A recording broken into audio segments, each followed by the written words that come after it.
तो आज ये दूसरा बार ऐसा है शनिवार का मौका जब बैक टेस्टिंग हो रही है, टर्मिनल्स की बैक टेस्टिंग हो रही है सॉफ्टवेयर्स की, ताकि किसी तरह की ग्लिचेस ना आए।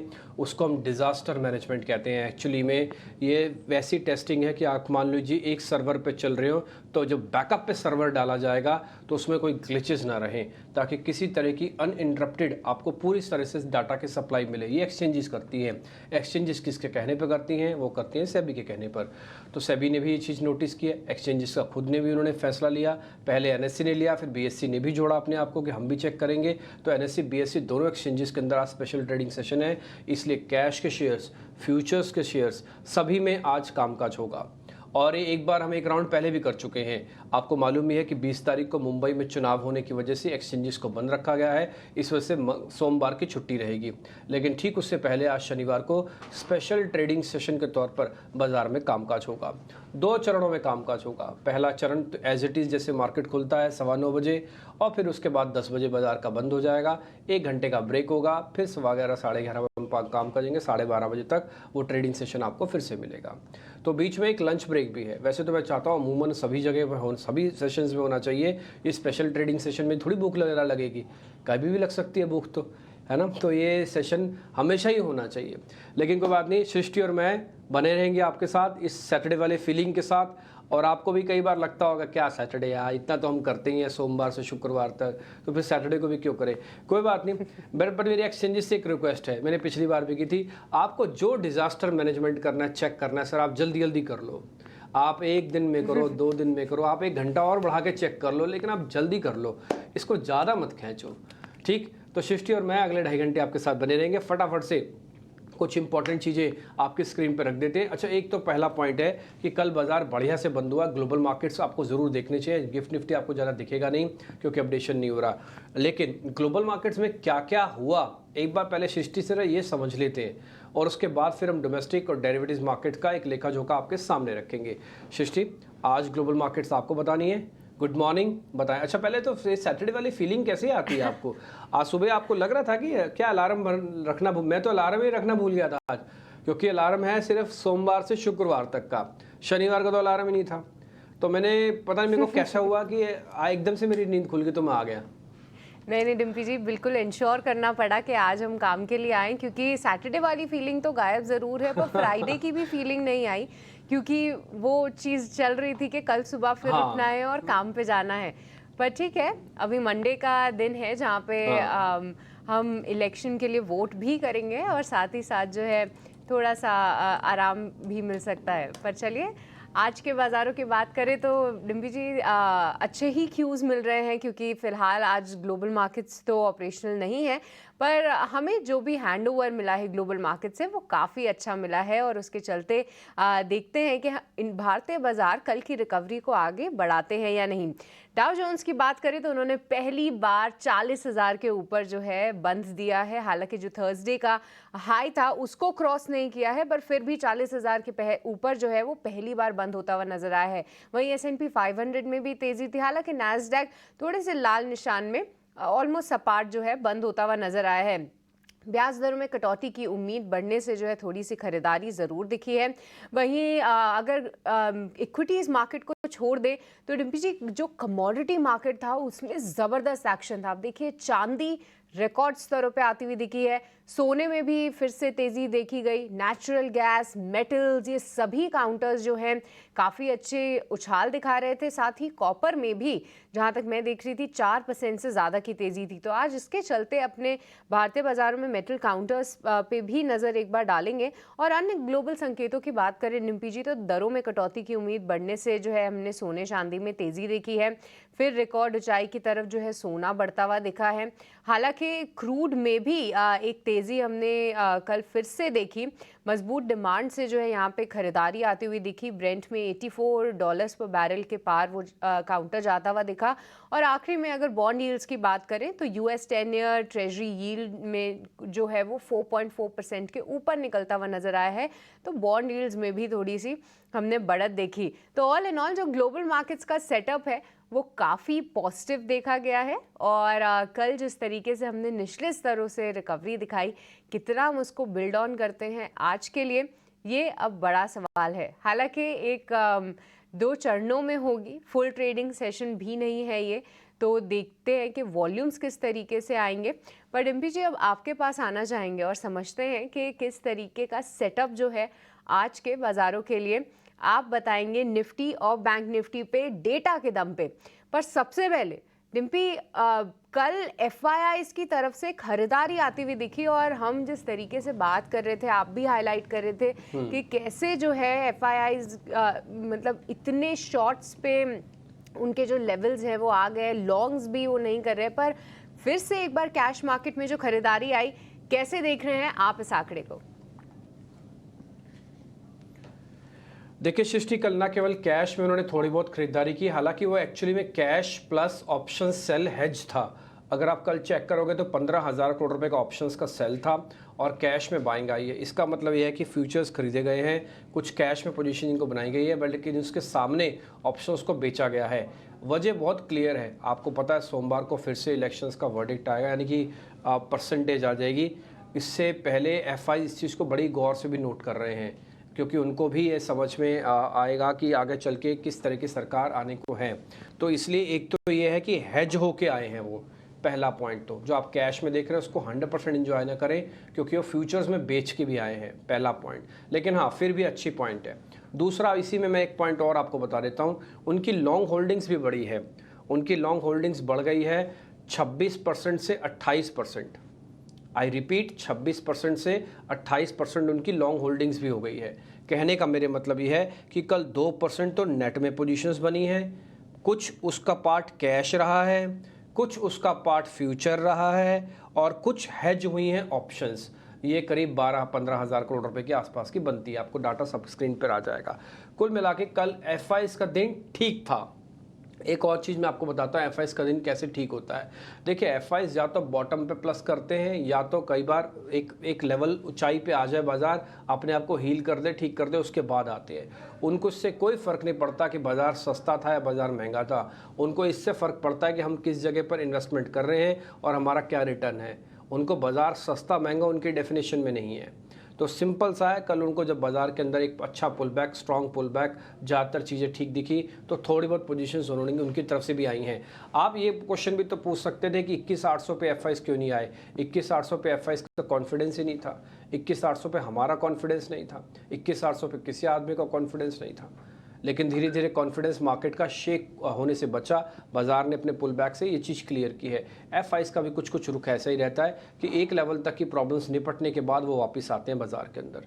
तो वापस आए हैं, लेकिन फिर भी मैं एक पॉइंट आपको बहुत क्लियर कर दूं, रिटेल के पास अभी भी 68% की होल्डिंग्स हैं। ये रिटेल की होल्डिंग ना थोड़ी सी खतरनाक लेवल पर है। ये अभी तक ना ट्रांसफ़र नहीं हुई है किसी स्ट्रॉन्ग हैंड्स में। ना तो डीआईज ने माल पकड़ा, ना ही ये एफआईआईज ने अभी तक माल पकड़ा। इस सिस्टम में बना हुआ है अभी भी माल। तो ये चीज़ अच्छी भी है, चीज़ बुरी भी है। अच्छी चीज़ इसलिए हाथ से है कि रिटेलर्स डरे नहीं इस बार की गिरावट में रिटेलर्स को डर नहीं लगा। वो ये उम्मीद करके बैठे रहे, नहीं आज तो आ ही जाएगा, आज तो आ ही जाएगा। ये उम्मीद करते करते करते उनका काफ़ी समय निकला और उनके लेवल्स आ भी गए। देखो ना, पुल बैक से आप 700 पॉइंट ऊपर आ गए हो, देखते देखते पता भी नहीं चला। निफ्टी 700 पॉइंट ऊपर हुआ आप। 21,800 से आज 22,500 की कल की क्लोजिंग है, नियर बाय आपकी। ठीक है, दूसरा पॉइंट, डीएस के पास 43% है। अगर आप मेरे से पूछेंगे कि सोमवार के बाद किसकी सबसे ज़्यादा इंपॉर्टेंस है देखने की लेवल के हिसाब से, तो मैं बोलूँगा एफआईआईज को देखना, और मैं बोलूँगा डीआईज को देखना। रिटेल को मत देखो भी आप। रिटेल ठीक है, जो लेके बैठा है, जो बेचेगा आगे। देखो, रिटेल दो ही काम करेगा, या तो वो बिल्कुल स्टॉप लॉसेस पे माल काट देगा अपना, या तो फिर हार्ड ट्रांसफ़र करेगा जब बाजार थोड़ा और ऊपर जाएगा। आप देख लेना, 400 पॉइंट ऊपर जाते ही ना एफआईआईज आएगा खरीदने के लिए। हो सकता है डीआईज भी आ जाए, लेकिन उस समय रिटेल माल छोड़ रहा होगा अपना, तब उनकी होल्डिंग्स आप देखना 100% आपको कम होती हुई दिखेगी। वजह, क्योंकि रिटेल ने जो पीड़ा झेलनी थी वो झेल ली, अब वो माल अपनी ट्रांसफ़र कर देगा। तो इसलिए सोमवार के बाद एफआईआईज का और डीआईज का नंबर ज़रूर चेक करना बुधवार को, क्योंकि सोमवार को तो छुट्टी है। मंगलवार को जब ट्रेड होगा तो बुधवार को नंबर चेक करना आप। ये दोनों नंबर अगर ठीक है तो समझ लीजिएगा मार्केट ने बॉटम बना दिया और हम 23,000 की तरफ बढ़ते हुए जा रहे हैं। ये मोटा मोटी एफआईआईज, डीआईज और रिटेल की होल्डिंग्स का एक बैरोमीटर चेक है, जो कि डाटा के बेसिस पर है सिर्फ। ठीक है, तो डेटा के बेसिस पे आपको ये पता चल गया कि थोड़ी सी खरीदारी जो है फिर से एफआईआईज ने करी है। हालांकि वो डिम्पी जी ने बताया भी कि वो हेज के तौर पे देखा जाएगा, पर कहीं ना कहीं जो कैश मार्केट में एक पॉजिटिव नंबर आया है वो अच्छा ही देखने को मिला है। रिटेल्स की जो होल्डिंग है वो अभी भी काफ़ी हाई लेवल्स पे है, पर अभी उस आंकड़े को थोड़ा सा देखे नहीं, और साथ ही एफआईआईज डीआईआईज किस तरीके से अपने आप को पोजीशन कर रहे हैं उस पर ज़्यादा नज़र देने वाली बात है। और ट्यूसडे को देखते हैं कि किस तरीके से डेटा पैन आउट होते हैं वहाँ। उसके बाद क्योंकि अब इलेक्शन में जो है एक बड़े इवेंट के आउटकम में जो है लगभग 2 हफ्ते ही बाकी रह गए हैं, तो उसको लेकर काफ़ी एक्साइटमेंट तो है ही। पर इससे पहले अगर एफआईआईज अपना जो मूव है वो थोड़ा सा बदलते हैं, अपनी स्ट्रैटेजी बदलते हैं, तो भारतीय बाज़ारों के लिए एक बड़ा संकेत होगा। पर डिम्पी, अगर हम बात करें निफ्टी की, तो कल हमने देखा था कि शुरुआत होने के बाद एक डिप ज़रूर आया था, पर उसके बाद जो हमने रिकवरी देखी, एक शार्प रिकवरी थी, पर उसके बाद मार्केट जो है पूरा समय उसी रेंज में कारोबार करता हुआ दिखा। ना ही सिर्फ निफ्टी बल्कि बैंक निफ्टी भी। तो निफ्टी की पहले अगर हम बात करें तो मौजूदा लॉन्ग्स वालों के लिए क्या कुछ आज रणनीति होनी चाहिए, और क्या आज भी किसी को मौके तलाशने चाहिए नए लॉन्ग्स करने के लिए, या फिर आज क्योंकि ऐसी उम्मीद है कि वॉल्यूम शायद थोड़े से स्क्वीज दिखे, तो ऐसे में इंडेक्स पे ट्रेड लेना या एक डायरेक्शन लेना थोड़ा मुश्किल हो सकता है? देखिए, 2-4 क्वेश्चंस आपने एक साथ पूछ ले, मैं दोनों तीनों के जवाब एक साथ ही दे देता हूँ। पहला पॉइंट ये है कि कल मार्केट क्यों डल हो गया। असल में क्या, उससे एक दिन पहले आपने देखा है थर्सडे को जब वीकली एक्सपायरी हुआ करती थे, बाजार ने क्या ताबड़तोड़ तेजी दिखाई। कल तो कंटिन्यूएशन का दिन था और कल मार्केट उसमें भी पास हो गया। कल मार्केट ने कंटिन्यूटी इफेक्ट दिखाया। एक चीज़ कल मार्केट ने और की, कल बैंक निफ्टी ने बड़ा 48,000 को लेवल को भी अचीव कर लिया, तो दोनों सेफ जोन में आ गए, दोनों पास होके आ गए ऊपर। ठीक है, पहला पॉइंट। दूसरा पॉइंट, डल इसलिए भी था मार्केट का सेशन क्योंकि कल लास्ट डे ट्रेडिंग नहीं था। आज लास्ट डे ट्रेडिंग है एक्चुअली में, और सामने इवेंट है, तो इसलिए बाजार कोई भी बड़ी ब्रेकआउट या ब्रेकडाउन नहीं करेगा। आप ही देख लीजिए ना, अगर आपसे मैं आपको पैसा दे दूं कि सृष्टि जी आप 5 लाख रुपए ले लीजिए और सोमवार को वोटिंग होनी है, आप पैसा लगा दो मार्केट के अंदर, आप बोलोगे ठीक है मैं 1-1.5 लाख तो लगा लेते हैं, लेकिन 3 लाख में वोटिंग होने के बाद निकालूंगा क्योंकि उसमें थोड़ी और क्लैरिटी आएगी। ये सभी लोगों का सोचना है ऐसा, ये हमारा और आपका नहीं है, ये सभी लोगों का ऐसा सोचना है। इसलिए सभी लोगों का सोचना रिफ्लेक्शन हो जाता है मार्केट के अंदर, और कुछ कुछ वही हो रहा था कल बाजार के अंदर। जो एफआईज आए उनकी वजह से बाजार को एक बेस बन गया, कॉन्टिन्यूटी इफेक्ट आ गया, भले ही छोटा क्यों ना आया हो। कल बैंक निफ्टी ने 48,000 टेस्ट कर दिया, कुछ निजी शेयर्स चले हैं, और एफआईज आपको पता है या तो आईटी के थ्रू आएंगे या तो वो बैंक्स के थ्रू आएंगे। कल अगर आप सिस्टम चेक कर रहे होगे तो आईटी के शेयर्स नहीं चल रहे थे, बैंक के शेयर्स चल रहे थे। जो भी पैसा थोड़ा बहुत आया होगा, आई होप कि वो बैंकिंग में ही गया होगा। दूसरा पॉइंट, अब क्या करना चाहिए जिनके पास पोजीशंस हैं, तो देखिए जिनके पास भी निफ्टी की पोजीशंस है कोई दिक्कत नहीं, होल्ड करो अभी भी। देखो पुल बैक तो हो गया ख़त्म, वो था 22,400 तक का। 22,400 के ऊपर जो आप पा रहे हो, ये मार्केट अपने दम पर अपने लेवल से कर रहा है। ठीक है, थोड़ी बहुत शॉर्ट कवरिंग हमको लास्ट मार्केट सेशन में फिर से आती हुई दिखी है, और इस शॉर्ट कवरिंग का मैं लेवल्स भी आपको बता देता हूँ। निफ्टी के अंदर 2% की शेडिंग हुई है, ओआई की, ओपन इंटरेस्ट 2% घटा, तो थोड़ी बहुत शॉर्ट कवरिंग और आई है। ठीक, तो ये 500 तक आपको ले आई, 550, 650 एक रेजिस्टेंस एरिया है। तो जिनके पास है वो तो या तो जहाँ है बुक कर लें, या वो 550, 650 तक का बुक करें, ये पहला पॉइंट। दूसरा पॉइंट, स्टॉप लॉस का रखेंगे सर, स्टॉप लॉस रख लो 22,400 का, बिल्कुल नियर बाय का है, जाए तो बाहर निकल आना, आपको सिर्फ 66 पॉइंट का लॉस होगा, इससे ज़्यादा क्या होना है। दूसरा, अगर आपको लग रहा है सर स्विंग का मजा लेंगे, पूरा स्विंग रखना चाहते हैं, तो फिर 22,200 रख लो। सर बोले सर स्विंग छोड़ो, हम तो सीरीज़ का रखेंगे 30 तारीख तक का, तो फिर 22,000 लगाओ। 3 चरण में आपको स्टॉप लॉस लगाना है, 22,000, 22,200, 22,400, यही 3 लेवल हैं जो मार्केट ने पिछले हफ्ते अचीव किए हैं। आपको याद होगा, पहले 22,000 किया, फिर 22,200 किया, फिर 22,400 किया। जो अचीवमेंट है वही सपोर्ट है, तो सबके लिए अलग अलग मैंने स्टॉप लॉसेस बता दिए। टारगेट सबका कॉमन है, वो है 550 से 650। एक बार हम 550 से 650 के रेंज में आ जाएंगे, उसके बाद तब की तब देखेंगे।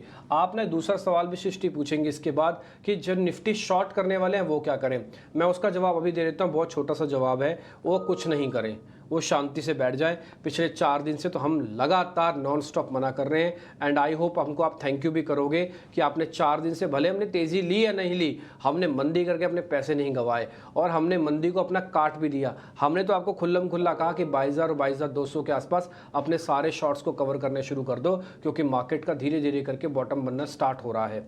तो शॉर्ट अभी भी नहीं करना आपको, फिलहाल नहीं करना है। और अगर लॉन्ग के मौके आप ढूंढ रहे हैं तो उस पर भी आपको सटीक लेवल्स बताए हैं हमने। और पर डिम्पी, अब निफ्टी बैंक की बात करते हैं। वहाँ पे मौजूदा लॉन्ग की पोजीशंस वाले क्या करें, नई पोजीशंस कहाँ पे बनाएं, उसके लिए आज क्या होगी रणनीति? ठीक है, मैं दोनों का ना एक साथ जवाब दे देता हूँ, शॉर्ट और लॉन्ग बैंक निफ्टी का। देखिए बैंक निफ्टी के अंदर पहली बार 48,000 के ऊपर क्लोजिंग दी काफ़ी दिनों के बाद।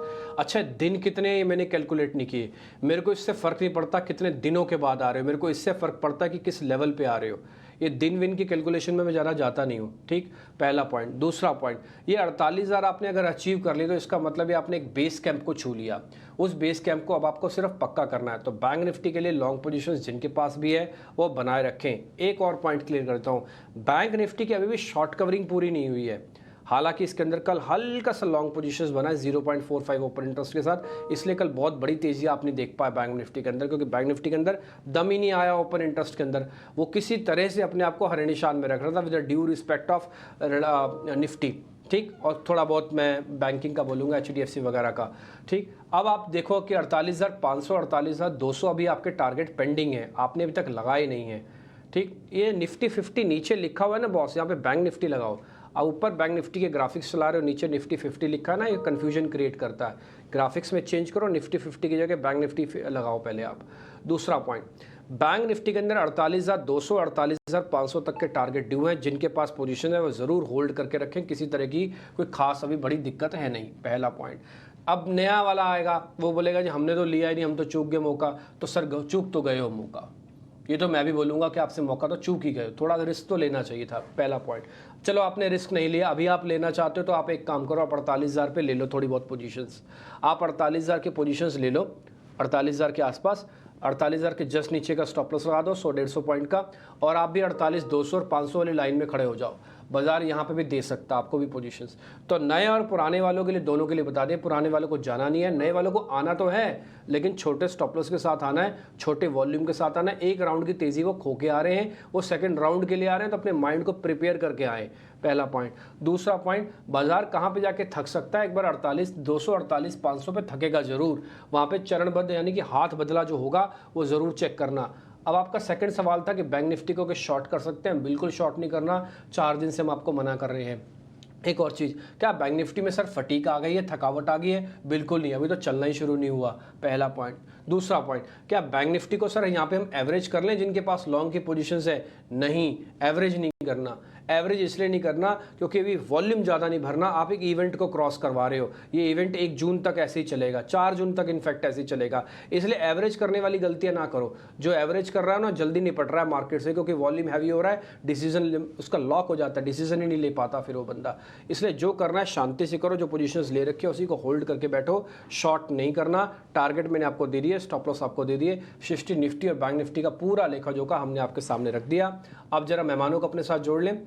आज मेहमान हमारी वेट भी कर रहे हैं और आज मेहमान भी बहुत बढ़िया हमारे साथ जतिन जी हैं। जतिन सर बहुत बहुत शुक्रिया, थैंक यू वेरी मच समय निकालने के लिए। सैटरडे वाले दिन बात ही अलग होती है, तो एक बार दूसरी बार गुड मॉर्निंग बोल देता हूँ आपको मैं।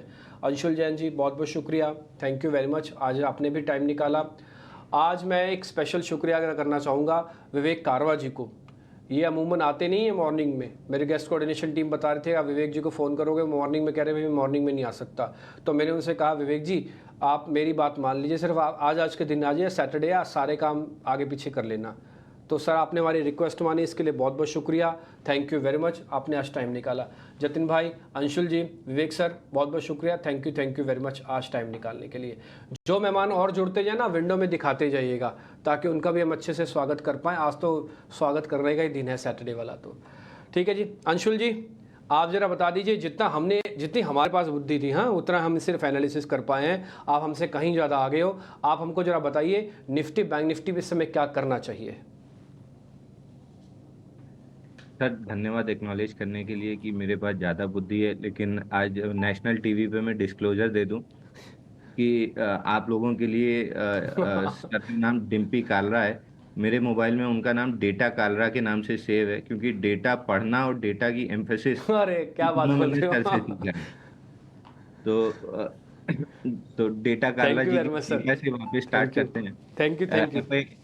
एफ जी सर, एफआईआई ने कल थोड़ी सी शॉर्ट कवरिंग की है और अब 5 अपडेज हो चुके हैं निफ्टी पे। और जनरली आप देखिए किसी भी चार्ट में 3 to 5 बार्स का मूव होता है, और कंटिन्यूस 5 अपडे हो गए हैं। और आज स्पेशल सेशन है, 1.5-2 घंटे की ट्रेडिंग है, तो मैं बहुत ज़्यादा मूव एक्सपेक्ट नहीं कर रहा हूँ। साइडवेज काइंड ऑफ मार्केट रहेगा। बहुत ज़्यादा यहाँ से कोई एक्सपेक्टेशन नहीं है कि मार्केट में एक साइड में कोई मूव मिल जाएगा।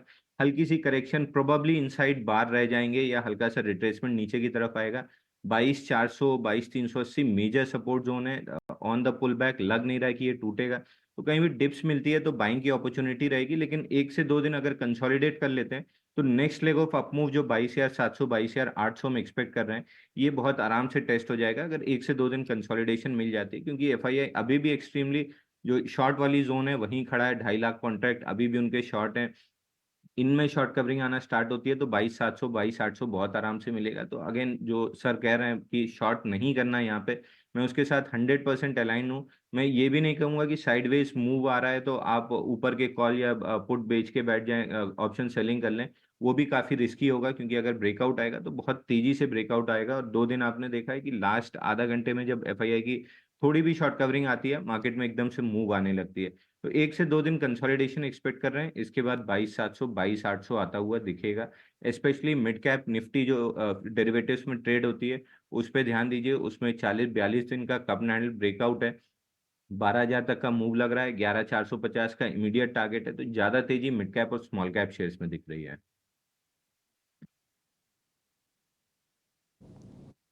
मिड कैप और स्मॉल कैप में दिख रही है, वहाँ पे आप थोड़ा ज़्यादा ध्यान दीजिए। साथ ही आज जिस तरीके से ट्रंकेटेड सेशन होने वाला है, साइडवेज मार्केट या साइडवेज इंडेक्स ही हम देख सकते हैं। पर इस बीच चलिए अब हमारे एक्सपर्ट्स की कॉल्स ले लेते हैं कि कौन से स्टॉक्स उनके रडार पे है। और Jatin ji, very good morning. बताइए आज कौन से स्टॉक्स आपके रडार पे हैं? Very good morning to everybody. तो हमारा जो शेर खान रिसर्च टीम का व्यू है कि कहीं ना कहीं हमें लगता है कि पॉजिटिविटी रह सकती है over the next few trading sessions. इसके लिए हम दो बाय साइड की तरफ रिकमेंडेशंस लेके आए हैं। जो पहला रिकमेंडेशन होगा वो मारुति सुजुकी में होगा। तो ऑटो सेक्टर आउट परफॉर्म कर रहा है और मेरे को लगता है मारुति सुजुकी पिछले 15-20 दिनों से एक रेंज में फंस गया है बिटवीन 12,400 एंड 13,000। मेरे को लगता है कि ये रेंज में उसने एक ट्रायंगल पैटर्न बना दिया है डेली चार्ट्स के ऊपर। और एक लास्ट या तो प्रीवियस ट्रेडिंग सेशन में हमने देखा है कि लोअर एंड से एक बुलिश कैंडल पैटर्न भी फॉर्म हुआ है। तो मेरे को लगता है कहीं ना कहीं कंसोलिडेशन कंप्लीट हो गया है और एक नए हाइज की तरफ ये अप मूव स्टार्ट हो चुका है। इसके लिए मारुति सुजुकी में लॉन्ग करने की सलाह रहेगी। टारगेट रहेंगे 13,120 के और स्टॉप लॉस इसमें 12,360 का सजेस्ट करूंगा। जो दूसरा रिकमेंडेशन होगा वो एमटार टेक में होगा। तो हमने देखा है कि ये स्टॉक एक डाउन ट्रेंड में है, लेकिन हमें लगता है कि डेली चार्ट्स के ऊपर एक ट्रेंड रिवर्सल के संकेत है। कल के ट्रेडिंग सेशन में एक शार्प रन अप हमें देखने मिला था, वो वॉल्यूम के साथ आया था। तो मेरे को लगता है कि आई थिंक एक स्ट्रॉन्ग अपमूव हमें आने वाले दिनों में देखने मिलना चाहिए। इसके लिए एमटार टेक में लॉन्ग करने की सलाह रहेगी। टारगेट हमारे रहेंगे 2,150 और 2,300 पे और स्टॉप लॉस इसमें 1,900 का सजेस्ट करूंगा। मारुति सुजुकी यहाँ पे है नज़रिया, पॉजिटिव नज़रिया है जतिन का। साथ ही एमटीआर टेक एक अंडर परफॉर्मर रहा है पर अब भरोसा वापस से आ रहा है। पर चलिए इस बीच अब आपको बता दें कि कौन से स्टॉक्स आज खबरों के दम पे फोकस में रहेंगे, क्योंकि ढेर सारी जगह पे नतीजे आए हैं और कई सारी अन्य इंपॉर्टेंट अनाउंसमेंट्स भी हैं। आइए पूरी लिस्ट समझ लेते हैं। हमारे सहयोगी शरद जुड़ चुके हैं स्टॉक्स एंड न्यूज़ बताने के लिए। शरद, वेरी गुड मॉर्निंग। बताइए कहाँ पे हैं आज खबरें? जी बिल्कुल, सबसे पहले मैं अर्निंग्स के बारे में बता देता हूँ। जेएसडब्ल्यू स्टील के जो अर्निंग्स आए हैं अनुमान से बेहतर आए हैं। वही गाइडेंस की बात करें तो उसमें भी FY25 के लिए जो है स्ट्रॉन्ग गाइडेंस दिया गया है। जी की भी बात कर लेते हैं तो स्ट्रॉन्ग सेट ऑफ नंबर्स आए हैं। वही बालकृष्ण इंडस्ट्रीज़ की बात करें तो भी यहाँ पे भी जो है अच्छे नतीजे देखने मिले हैं। सुदर्शन केमिकल और फिनिक्स मिल्स के भी नतीजे की बात करें तो स्ट्रॉन्ग सेट ऑफ नंबर्स आए हैं। हालांकि बंधन बैंक की बात करें तो थोड़ी सी सिक्वेंशली जो है नंबर्स वीक आए, वन ऑफ्स बहुत देखने मिले थे। खबरों वाले शेयर्स की अगर बात करें तो नेस्ले भी फोकस में रहेगा। शेयर होल्डर्स ने जो है उनके रिजेक्ट की है रॉयल्टी हाइक को। विप्रो का जो है दूसरा इम्पॉर्टेंट न्यूज़ है कि उनके जो CEO है chief operating officer Amitabh Chaudhary, उन्होंने जो है स्टेप डाउन कर दिया है। अब एक इंटरनल कैंडिडेट संजीव जैन आने वाले हैं। HAL का कॉन कॉल, इस पे भी फोकस करते हैं। यहाँ पे 3 अहम बात कही गई है। ये सबसे पहला है कि कंपनी जो है कंसिस्टेंटली डबल डिजिट ग्रोथ पे जो है फोकस करने वाली है, क्योंकि स्ट्रॉन्ग ऑर्डर बुक पोजीशन जो है हमें देखने मिला है HAL में। और एबिटा मार्जिन की एक्सपेक्टेशन लगभग 33% का है वित्त साल 2025 में। और वही ऑर्डर बुक का जो बात है वो लगभग 1,20,000 करोड़ रुपए का, यानी कि कंपनी की मैन्युफैक्चरिंग लाइन 2032 तक जो है बिजी रहने वाली है। IDFC फर्स्ट बैंक भी फोकस में रहेगा। इक्विटी शेयर होल्डर्स ने अप्रूव कर दिया है IDFC फाइनेंशियल होल्डिंग को जो है अमलगमेट करना IDFC में, और ओवरऑल IDFC को IDFC फर्स्ट बैंक में। JSW स्टील में भी जो है लगभग 7,000 करोड़ रुपए वो रेस करेंगे NCDs के ज़रिए। और अगर बात करें टूरिज्म फाइनेंस कॉरपोरेशन की तो यहाँ पे भी 750 करोड़ रुपए वो रेस करने की कोशिश करेंगे इक्विटी या डेट के ज़रिए। और आखिर में डॉक्टर रेड्डीज़ लैब्स भी फोकस में रहेगा, जहाँ पे जो उनकी विशाखापट्टनम की प्लांट है वहाँ पे उनको जो है 2 ऑब्जर्वेशंस आए हैं USFDA द्वारा। तो ये इंपॉर्टेंट जो न्यूज़ फ्लोज है आज आपको ट्रैक करना चाहिए।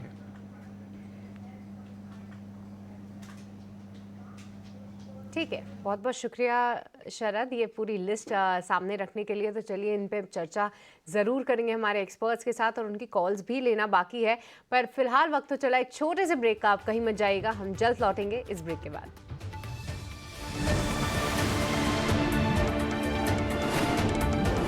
आज का सेशन भले छोटा होगा और अब बीच में एक ब्रेक भी होगा, लेकिन आपको थोड़ा प्रिपेयर होना है। जतिन केडिया ने अपनी कॉल्स आपको बता दी हैं। अंशुल जैन ने मोटा मोटी निफ्टी का आउटलुक आपको दे दिया है। इस समय जो टिक आ रहे हैं वो 100 पॉइंट ऊपर के हैं, देख के खुशी हो रही है। लेकिन 9-8 तक जब तक ये फ्रीज़ नहीं होते इसको अभी छोड़ देते हैं। थोड़ा फ्रीज़ होने के लिए एक काम करते हैं, अंशुल जैन की ट्रेडिंग कॉल्स रह गई हैं और विवेक सर से तो अभी तक बात ही नहीं हुई है। तो पहले अंशुल जैन की ट्रेडिंग कॉल लेते हैं, फिर विवेक सर से फटाफट 2 क्वेश्चन पूछेंगे बैक टू बैक। अंशुल जी, आपकी ट्रेडिंग कॉल्स। डिम्पी सर, शुरुआत करूंगा अपडेट से। कल इनसाइड बार का ब्रेकआउट था, MCX पे ओपनिंग ट्रेड में बाई दिया था, वहाँ 4040 का हाई बना है। दूसरा डिक्सन में लगभग 350 पॉइंट की रैली थी, और जाइडस लाइफ भी लगभग 40 रुपये चला था। तो तीनों में प्रॉफिट बुक कर लेना चाहिए। और सिमिलर स्पेस से लाऊंगा, मेटल सेक्टर में काफ़ी तेजी है। मेटल इंडेक्स ने प्रीवियस वीक लो के नीचे फेड लो दिया है। सिमिलर स्ट्रक्चर सेल पे है, तो सेल बाई करना चाहिए 166.50 पे। 160-50 का स्टॉप लॉस रहेगा और 175-50 का टारगेट रहेगा। दूसरा कैश का काउंटर, और आपका फेवरेट लेके आया हूँ ITI। मंथली चार्ट पे रिवर्सल की फॉर्मेशन रही है, वीकली चार्ट पे कंसोलिडेशन पूरा हुआ है, ब्रेकआउट की संभावना काफ़ी हाई है, तो इसको प्रीएम्प्टिव बाई कर लेना चाहिए। 307 रुपये पे 2 दिन की इनसाइड बार हो चुकी है, इसलिए प्रीएम्प्टिव बाई दे रहा हूँ 307 रुपये पे। स्टॉप लॉस 295 का रहेगा और टारगेट 335 का रहेगा। इमीडिएट बेसिस पे 335 के ऊपर सस्टेन करता है तो फिर 395 तक ही जा सकता है। आपके कैश के स्टॉक्स काफ़ी बढ़िया चलते हैं, इसलिए ITI को मैं ज़रूर ध्यान रखूंगा सर आज। और ओपनिंग में ही हम देखना इसको शुरू कर देंगे। 335 तक का टारगेट है, आप इस पे भी ध्यान रखिएगा। ठीक है, क्लोजिंग पे इनफैक्ट इसका जो बढ़िया टारगेट है। आगे बढ़ते हैं। और ये तो हो गए कॉल्स अंशुल जैन की। मारुति और एमटार हो गए जतिन जी की। रत्नेश गोयल भी मेरे को स्क्रीन पे दिख रहे हैं। रत्नेश जी गुड मॉर्निंग। मैं अभी आपके पास आता हूं, पहले जरा एक बार विवेक सर से बात कर लें। विवेक सर, मैं कोई टेक्निकल कॉल तो नहीं पूछूंगा, बट एक वैल्यूएबल कॉल पूछूंगा। चलो मान लेते हैं कि बाजार में FIs आ जाएंगे, ये भी मान लेते हैं कि सेम गवर्नमेंट रिपीट होने जा रही है, ये भी मान लेते हैं कि सोमवार का वोटिंग परसेंटेज भी बढ़कर आएगा। ये सब तीनों कंडीशंस हम हाइपोथेसिस के अकॉर्डिंग मान लेते हैं कि वोटिंग परसेंटेज, सेम सरकार रिपीटेशन, और साथ ही FIs भी मार्केट में लौट के आएगा। इन सब तीनों चीज़ों को जोड़ते हुए एक दो शेयर आप बता सकते हैं? देखिए डिम्पी जी, अब सारे सीट के नंबर्स पे है। आपको बात यह है कि अगर 272 जो सीट्स होती है हाफ मार्क, वो अगर सरकार को मिल जाता है, बीजेपी को मिल जाता है, तो सरकार 5 साल आराम से चलने वाली है, कोई दिक्कत नहीं होगी। लेकिन क्या है कि 320 330 तक तो मुझे लग रहा है कि बाजार में ऑलरेडी फैक्टर्ड इन है। तो अगर उस रेंज में आती है तो बाजार मुझे लगता है कि कोई बड़ी रैली नहीं आने वाली, और हो सकता है कि बाजार फ्लैटिश रहे यहाँ से, पहली चीज। और दूसरी चीज, अगर थोड़ा ऊपर के एंड में आता है, मतलब 380 या फिर जो ये लोग बोल रहे हैं 400 पार, तब बाजार उसको बहुत बहुत पॉजिटिवली लेगा। मुझे लगता है कि जो भी है, सरकार तो यही आनी है, लगभग यही लग रहा है। और अगर ये होता है तो मैं काफी बुलिश रहूंगा, एक तो बैंकिंग सेक्टर पे। मुझे लगता है कि यहाँ पे काफी आगे चल के और क्लीन अप होने वाला है, और अगली सरकार यूपीआई जो डेटा है उसको भी टच करेगी। ये कुछ लोगों के लिए नेगेटिव हो सकता है, लेकिन जो हम लोग जैसे वाइट वाइट वाले हैं पूरे, उनको तो कोई दिक्कत नहीं है। तो बैंकिंग सेक्टर बहुत अच्छा करने वाली है, मुझे लगता है, पहली चीज। दूसरी चीज, आगे चल के जो कंज्यूमर ड्यूरेबल्स है, क्योंकि अगर हम लोग बात कर रहे हैं अगले 5 साल के अंदर, चौथे अगले साल तो चौथे नंबर की बात कर रहा है आईएमएफ ऑलरेडी, और 5 साल के अंदर अगर तीसरे हाईएस्ट की, मतलब अर्थव्यवस्था होती है अपने देश की, तो मुझे लगता है कि जो पर्सनल स्पेंडिंग है, और जो बोलते हैं ना कंज्यूमर ड्यूरेबल है, या फिर एडहॉक स्पेंडिंग है, मतलब रोटी कपड़ा मकान के अलावा जितने भी स्पेंडिंग है, वो सारे सेक्टर्स चलने वाले हैं। तो Zomato type of stock, Zomato पे मैं काफी बुलिश हूँ, इनफैक्ट अंशुल को कई बार बोला हुआ है मैंने। और तो real estate, consumer durables, banking sector, ये 3 टॉप पिक रहेंगे मेरे। इंफ्रा बढ़ेगा, लेकिन इंफ्रा स्टॉक्स पे मैं बहुत कॉन्शियस रहूंगा। इंफ्रा पे आप कॉशियस रहोगे, थोड़ा चला हुआ भी है, इसमें कोई दो राय नहीं है। और आप कह रहे हो कि बैंकिंग, कंज्यूमर ड्यूरेबल, और कंज्यूमर ड्यूरेबल में स्पेसिफिकली जोमेटो में अभी भी आपको काफ़ी दम लगता है। ये मोटा मोटा हाइपोथेसिस की सिचुएशन बनाते हुए हमने कि भाई 3 चीज़ें हैं, वोटिंग परसेंटेज आएगा, सरकार रिपीट करेगी और एफआईज वापस लौट आएगा, तो 3 सेगमेंट मस्ट होने चाहिए आपके पोर्टफोलियो में। नहीं है वेटेज का मैं तो थोड़ा चेक कर लेना। और एक और चीज़ हम मान के चल रहे हैं, हाँ आगे पीछे अगर होता है तो आपको ये भी काउंटर चेक करने की ज़रूरत पड़ जाएगी। रत्नेश जी भी हमारे साथ जुड़ चुके हैं, उनका करते हैं स्वागत। Ratnesh sir, good morning. Saturday को ऑफिस में आके कैसा लग रहा है, पहले तो ये बताइए, और दूसरा अपनी ट्रेडिंग कॉल्स भी। गुड मॉर्निंग डिम्पी जी, गुड मॉर्निंग एवरीवन, सभी दर्शकों को सुप्रभात। देखिए सैटरडे को तो गुड मॉर्निंग अब सर। ये तो फीलिंग अब यहाँ पे जग जाहिर तो कर नहीं सकता मैं, पर ठीक है, ऑफिस से तो बिल्कुल आते हैं, काम करना ही है तो करना ही नहीं है, वो तो उसमें दिक्कत नहीं। पर एक ये मेरी रिक्वेस्ट है डिम्पी जी, धीरे धीरे कहीं आदत नहीं बन जाए तो इसका जरूर आप पुरजोर से विरोध करिएगा। इसको धीरे धीरे हाँ, दूसरी बार यही हो रहा मेरा है भी ये डर है डिजास्टर के सर, नाम पे। माफ कीजिए, यही सर मेरा भी डर है। मेरे को सर इससे डर नहीं लगता, मेरे को एक्सचेंजेस की सोच से डर लगता है। कृपा करके ऐसा हर बार का मत बना लीजिएगा, बड़ी मुश्किल से मन को बनाते हैं एक सैटरडे के लिए, बार बार करेंगे तो मन टूट जाएगा। एक्सचेंजेस हाथ जोड़ के प्रार्थना है, आप हमारा कट शॉट ले लीजिए, यहीं से आप हमारी फोटो खींच लीजिए, और भले आप एक्सचेंजेस के बाहर लगवा लीजिए कि हम हाथ जोड़ के आपसे रिक्वेस्ट कर रहे हैं, 1-2 सैटरडे और टेस्ट करने कर लो भाई साहब, और नहीं हो पाएगा, हमसे ना हो पाएगा, हमसे ना झेला जाएगा। Sir please. तो मेरे दोनों बाइंग कॉल रहेंगे डिम्पी जी। एक डाटा पैटर्न के हालांकि आज रिजल्ट आ रहे हैं, अब जहाँ तक मेरे को पता है, पर उसमें काफी अच्छा फॉर्मेशन बनता हुआ दिखाई दे रहा है। 3120 का स्टॉप लॉस लगा है, 3260 का टारगेट दिखाई देता है। एक दूसरा एनएमडीसी में काफी अच्छा ब्रेकआउट किया, 268 रुपए का स्टॉप लॉस लगा के 290 के टारगेट मुझे दिखाई देते हैं। शेयर दे रहे हो क्या सर डाटा पैटर्न? दूसरा तो बताओ फिर आज। एनएमडीसी अच्छा, दूसरा एनएमडीसी है सर। लेवल्स बताना, एनएमडीसी के लेवल्स क्या है?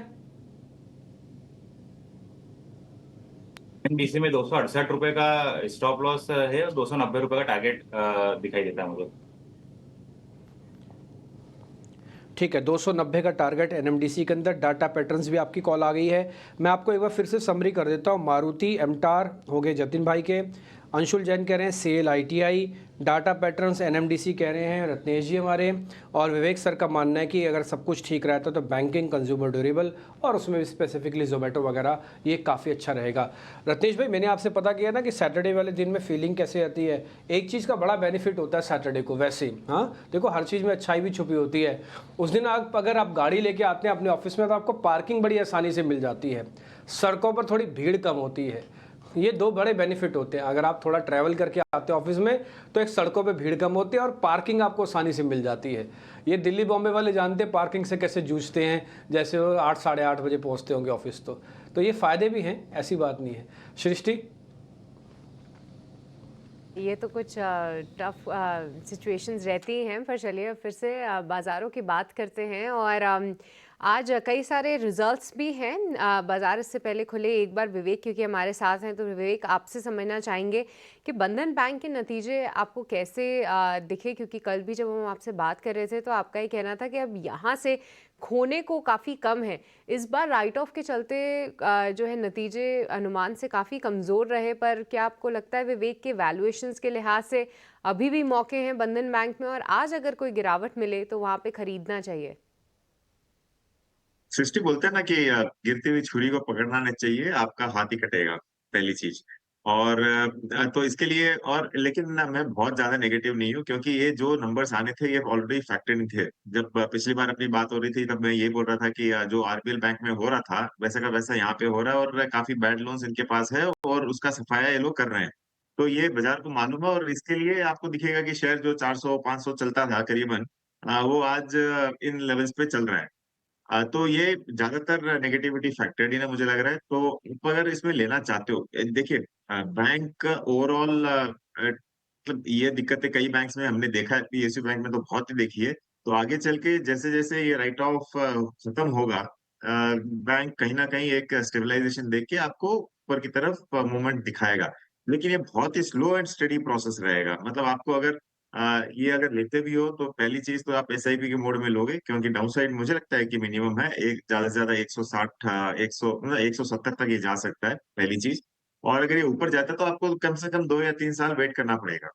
तो बेटर यही है, मतलब अपॉर्चुनिटीज बाजार में इतनी होती है, और उस मामले में डाउन साइड मिनिमम हो जाए चाहे, लेकिन इसको लेके वेट करने के बजाय जब अपने को लगे कि बॉटम आउट हो गया और बाउंस बैक देने के लिए तैयार है, उस वक्त री एंट्री कर सकते हैं हम लोग।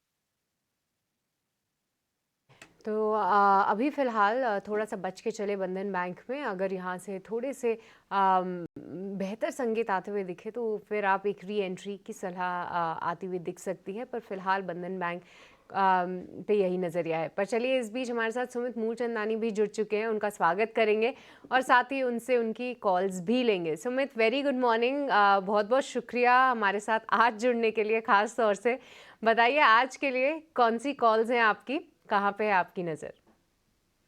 हाय, गुड मॉर्निंग टू ऑल। तो व्यू जो है ओवरऑल अभी भी थोड़ा सा बुलिश ही रहेगा। दो बाय कॉल्स रहेंगे, दोनों ही कैश स्टॉक्स हैं। First one will be the Edelweiss. देखिए, वीकली टाइम फ्रेम पे अगर आप देखेंगे तो एक फ्लैग एंड पोल का ब्रेकआउट आया हुआ है। वॉल्यूम कैंडिडेट भी है, अगर आप चेक करेंगे तो प्रीवियस लास्ट 3 मंथ्स का हाईएस्ट वॉल्यूम ये वीकली में बना है।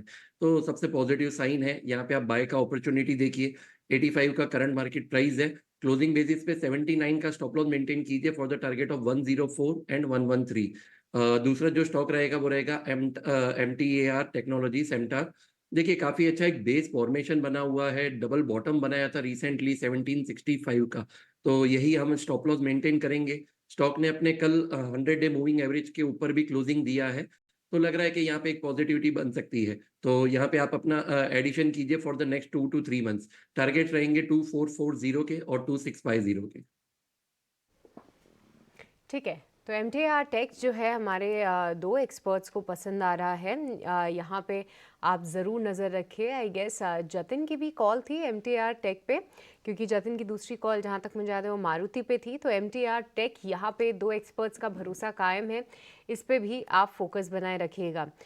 पर एक बार आपसे विवेक JSW स्टील पे भी राय जानना चाहेंगे, क्योंकि यहाँ पे भी जो नतीजे हैं वो अनुमान से काफ़ी अच्छे आते हुए दिखे। कैसे देख रहे हैं आप उसके नंबर्स को, और क्या जिस तरीके से मेटल काउंटर्स की चाल देख रहे हैं, क्या अभी भी हेडरूम है यहाँ से स्टॉक प्राइस के बढ़ने का? क्योंकि JSW स्टील पूरे मेटल पैक में एक बड़ा आउट परफॉर्मर साबित हुआ है। आप अगर कंपेयर करो बाकी मेटल स्टॉक से, आपको दिखेगा कि जेएसडब्ल्यू स्टील अभी भी एक एटलीस्ट मीडियन रेंज या फिर मीडियन से नीचे ही चल रहा है ज्यादातर स्टॉक से। तो पेयर ग्रुप में सस्ता स्टॉक लग रहा है, पहली चीज। दूसरी चीज, जो ओवरऑल आपने शो के शुरुआत में कहा था, कमोडिटीज में काफी तेजी है, और मुझे लगता है कि आगे चल के जो ओवरऑल मेटल पैक है, मेटल कमोडिटीज मार्केट में मेटल अच्छा करेगा। और इसका कारण ये है कि चाइना रिकवरी दे रहा है धीरे धीरे। आज के दिन चाइनीज मार्केट भी बहुत वैल्यूएशन कम है। और आप लोग जो शुरुआत में वापस डिस्कशन कर रहे थे कि बाजार में एफआईआई की सेलिंग इसके लिए आ रही है क्योंकि इलेक्शंस जारी है। एक और कारण, मेजर कारण ये है कि चाइना रिकवर हो रहा है और काफी इमर्जिंग मार्केट्स इंडिया से सस्ते लग रहे हैं। तो उनका तो यही होता है कि जहाँ पे सस्ता लगे वहां पे जाके बाइंग करो, तो ऑब्वियसली इंडिया में बिकवाली हो रही है। तो चाइना काफी सस्ता लग रहा है, पहली चीज। चाइना रिकवरी दे रहा है, और अगर चाइना रिकवरी कंटिन्यूस करता है यहाँ से, तो मुझे लगता है कि ओवरऑल मेटल पैक आपको अच्छा ही करते रहेगा। तो जेएसडब्ल्यू ओवरऑल अच्छा कंपनी है। आई थिंक जैसे मैंने कहा, वैल्यूएशन भी पीयर ग्रुप के आजू बाजू या फिर थोड़ा नीचे ही है, तो इस पे अभी भी स्ट्रेंथ दिखेगी आपको। ठीक है, ये कुछ एक इंपॉर्टेंट कारण है जो आपको विवेक जी गिनवा ही रहे थे। खैर मार्केट के अंदर वापस देख लेते हैं। ओपनिंग होने को है 46 पॉइंट ऊपर खुल रहे हैं आज सैटरडे वाले दिन। आज मेरे को लगता नहीं कि बहुत बड़ा मूवमेंट आएगा। वैसे भी सर्किट लगा हुआ है 5% का, तो कोई भी शेयर 5% से ऊपर चलेगा ही नहीं। मान लो कोई शेयर 3% ऊपर खुल भी रहा है तो 2% की ही गुंजाइश है आज में उसमें, चाहे वो बड़ा है चाहे छोटा है। अच्छा, एक और चीज़, F&O में भी आज 5% का सर्किट है। एक और चीज़, कल जिनके भी प्रॉफिट्स हुए हैं ना, आज उनको अकाउंट्स में शो नहीं करेंगे। आज सेटलमेंट हॉलीडे है एक्चुअली में, तो वो आपको शो करा करेंगे मंडे को। ठीक है, 21 तारीख को शो करेंगे, मंडे को भी नहीं, ट्यूसडे को जाके शो करेंगे आपके अकाउंट्स में। ठीक, तो आप ऐसे ना देखिएगा कि कल के मेरे प्रॉफिट्स कहाँ गए, क्योंकि आज सेटलमेंट हॉलीडे है, आज ट्रेडिंग हॉलीडे नहीं है, ट्रेडिंग में कामकाज होगा। दूसरा पॉइंट ये है कि आज बैंक निफ्टी 48,200 के बिल्कुल मुआयने पर आके खुल रहा है। उसके लेवल्स दिखेंगे आपको स्क्रीन पर, 48,197 पे है। इंडिया विक्स के टिक अभी आना शुरू हो जाएंगे, 20 के ऊपर नहीं जाना चाहिए, नहीं जाता कोई दिक्कत नहीं। उसके बाद बाजार अपने लेवल्स को मेंटेन भी करेगा, हो सकता है थोड़ा बहुत और चला भी दे, लेकिन आज के लिए मैं बोलूँगा लेवल्स वॉल्यूम दोनों सिर्फ सिंबॉलिक होंगे, ज़्यादा बड़ा मेरे को असर दिखता नहीं है इसके अंदर। 1212 शेयर आज एडवांसेस के अंदर खुले हैं, 240 शेयरों के अंदर इस समय नुकसान। 22,500 के ऊपर निफ्टी, 48,136 के ऊपर बैंक निफ्टी। जब तक 48,200 के लेवल को हम पार नहीं करते, शॉर्ट कवरिंग बैंक निफ्टी पर ट्रिगर नहीं होगी। तो इसलिए 48,200 तक शॉर्ट कवरिंग यहाँ पर एक लेवल की कंप्लीट हो जाएगी दूसरी शॉर्ट कवरिंग के लिए, यानी कि और बढ़त के लिए 300 पॉइंट की हमको 48,200 चाहिए ही चाहिए। देखते ही देखते बैंक निफ्टी अपनी सारी बढ़त खो चुका है। निफ्टी के अंदर अभी भी 22,500 का लेवल आपको स्क्रीन पे दिखेगा। 5-6 शेयर बड़े वाले पहले स्क्रीन पे दिखा दो, फिर आपको कुछ और शेयर्स भी हम दिखाते चलेंगे। एडवांस डिक्लाइन अभी भी बहुत ज़्यादा ख़राब नहीं हुई है, कई बार अपॉर्चुनिटी मिल जाती है वापस नीचे आने पर। ठीक है, रिलायंस इंडस्ट्रीज़ 2 रुपये ऊपर है, HDFC सिर्फ 2 रुपये ऊपर है, तो 2-2 रुपये ऊपर। आज मैं परसेंटेज भी नहीं बोल रहा। ठीक, इसके अलावा इन्फोसिस, TCS और हिंदुस्तान यूनिलीवर, HDFC बैंक तो मैंने आपको बता दिया। तो इन सब के अंदर आप देखोगे एक रेंज में ही कामकाज हो रहा है। दोनों शेयर हो गए। आप दिखाओ इन्फोसिस, TCS, जल्दी जल्दी दिखाओ। इन्फोसिस ठीक है 5 रुपये पर, TCS दिखाओ और HUL दिखा दो। HUL भी 5 रुपये पर है, इसमें TCS भी कुछ ज़्यादा नहीं होगा। ठीक, तो कुल मिला के वैसे ठीक है, वैसी सिचुएशन में कोई प्रॉब्लम नहीं आ रही है। और एक बार 48,200 आज के लिए बड़ा इंपॉर्टेंट है बैंक निफ्टी के लिए, ये पार हो जाएगा तो फिर काम बन जाएगा। चलिए शुरुआत जरा चेक कर लेते हैं कौन कौन से शेयर आपको बढ़त के साथ कामकाज करते हुए दिख रहे हैं। आपकी स्क्रीन पे वो सभी शेयर्स आते जाएंगे, आप जरा नोटिस कीजिएगा, गौर फरमाइएगा। ONGC दिखाएंगे जरा स्क्रीन पर। ONGC के अंदर 1% की बढ़त, हिंडाल्को 1% ऊपर, पावर ग्रिड 1% ऊपर, ग्रासिम ऊपर है। JSW स्टील के नंबर खराब तो पनिशमेंट मिली, 2% नीचे आ गया। डिविस लैब, अपोलो हॉस्पिटल, विप्रो में भी एक खबर आई है, ये भी है। तो आज ये कुछ शेयर नेगेटिव हैं। इसमें से जो शेयर्स के नाम अभी तक मैंने आपके सामने लिए, इसने किसी भी शेयर्स ने ना तो अपना साल का हाई टेस्ट किया, ना ही साल का लो टेस्ट किया। तो ये शेयर अपनी रेंज के अंदर फिलहाल अभी आपको चलते हुए दिख रहे हैं। आ जाते हैं जरा हम नेक्स्ट 50 पे, यानी कि निफ्टी के मैं 100 शेयर्स में कैटेगरी चेक कर देता हूँ। जायडस लाइफ साइंसेज की कल की क्लोजिंग बड़ी शानदार थी, आज ओपनिंग उतनी भी बेहतर हुई है। कल आप देखोगे 5%, और कल किसी मेहमान ने हमारे, शायद अंशुल जी ने ही जायडस लाइफ साइंसेज नोटिस करवाया था और बता रहे थे 2-2.5% है। मैंने भी शीट में चेक कर रखा था, बट मैं पूछा नहीं, अंशुल जी ने बता दिया। आज वो 5% फिर से ऊपर है। IRFC कल मैंने पता किया था राजेश पालविया जी से, तो उन्होंने कहा था IRFC हमारा शेयर है, बढ़िया चलेगा। आज देखो 3.5% और चला है। BEL ये अवनी भट्ट की तरफ से भी गई कॉल थी। ONGC, गेल, कुछ एक और शेयर्स हैं जो आज मजबूती दिखा रहे हैं। इसमें IRCTC साल का हाई टेस्ट कर रहा है, ये भी बढ़िया चल सकता है, लेकिन ये हो सकता है इलेक्शंस के बाद चले। IRCTC कंटेनर कॉर्पोरेशन भी सॉर्ट ऑफ रेलवे से ही कनेक्टेड है, उसके अंदर भी मोमेंटम है, तो रेलवे वाली थीम आज भी थोड़ी आपको एक्टिव दिख जाएगी। इसके अलावा SRF आज टूट गया, डीमार्ट आज टूटा है, टेक महिंद्रा आज टूटा है। ये कुछ एक शेयर है जो आपकी स्क्रीन पर आते हुए दिख रहे हैं। हीट मैप दिखा सकते हैं तो ज़रा हीट मैप भी दिखाइए आज, और एक बार वापस से चेक कर लेते हैं कि सिचुएशन क्या है। सेक्टोरियली वैसे अगर देखा जाए तो कुछ ज़्यादा नहीं है आज। कुछ मेटल्स वाली कंपनी ऊपर है, कंज्यूमर ड्यूरेबल थोड़ा ऊपर है, थोड़ा ऑटोमोबाइल ऊपर है। ये सेगमेंट्स हैं कुछ कुछ जो मैं आपको हीट मैप अपना देख के बता रहा हूँ सेक्टर्स का, वो आपको दिख रहे होंगे। और जहाँ पे थोड़ी कम बढ़त है, मतलब जिसमें थोड़ी कम मजबूती है, वो इंफ्रा वाले शेयर्स हैं। टिपिकली वहाँ पे अभी भी स्ट्रेंथ नहीं आई है। ठीक, तो मिड कैप और स्मॉल कैप के इंडाइसिस में भी कोई दिक्कत नहीं है, आज वो भी स्टार्टिंग में आपको चलते हुए दिख रहे हैं। निफ्टी में आज अभी भी बढ़त बनी हुई है, बट बैंक निफ्टी थोड़ा ऊपर नीचे कर रहा है। ये हीट मैप आपकी स्क्रीन पर है। M&M, डिविस और JSW। M&M तो देखिए प्रॉफिट बुकिंग करवा रहा थोड़ा बहुत, कल शॉर्ट कवरिंग इसके अंदर आ गई थी। डिविस लैब और JSW स्टील ये कुछ लाल निशान में है।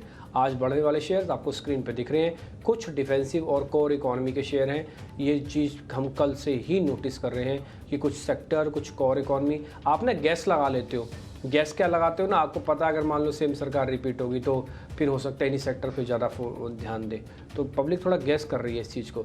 एक बार ज़रा जी एंटरटेनमेंट स्क्रीन पे दिखाना, फिर सृष्टि आपको छोटे मझोले शेयर्स दिखा देगी। रिजल्ट्स का इम्पैक्ट है, जी एंटरटेनमेंट 140 को वापस पार कर रहा है। ये बड़ा ही फंसा हुआ शेयर है, इसकी तकदीर बदली तो बहुत बढ़िया चलेगा, नहीं बदली तो यहीं फंसा रह के आपको इतना डिस्टर्ब कर देगा। इसलिए वही आदमी जी एंटरटेनमेंट के अंदर आए जो थोड़ा समय और मेहनत करके या फिर मैनेजमेंट के थोड़ा पॉलिसी पे ट्रस्ट करता हो, नहीं तो फिर नहीं आए।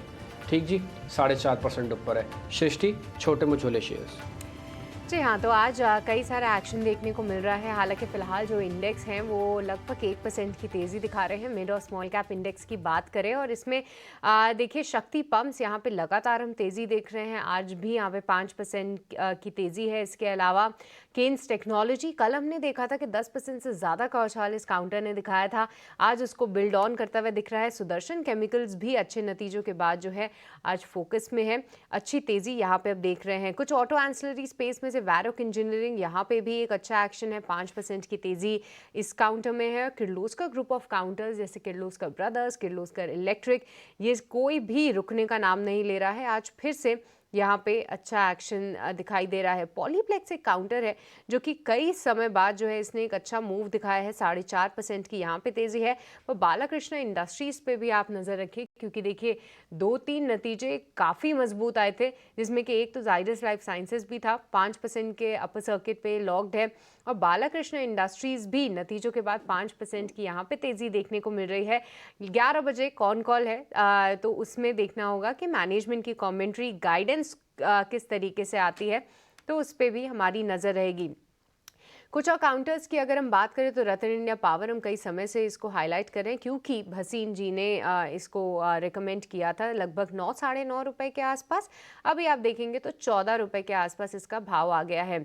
इसके अलावा कुछ गिरने वाले शेयर्स पे भी अगर हम नज़र डालें तो बहुत ज़्यादा गिरावट तो नहीं है। TFCI एक काउंटर है जो कि आज गिरावट का शिकार हो रहा है, और शोभा नतीजे जो हैं यहाँ पे मार्जिन कॉन्ट्रैक्शन ज़रूर देखने को मिला, 0.25% की यहाँ पे हम कमज़ोरी देख रहे हैं।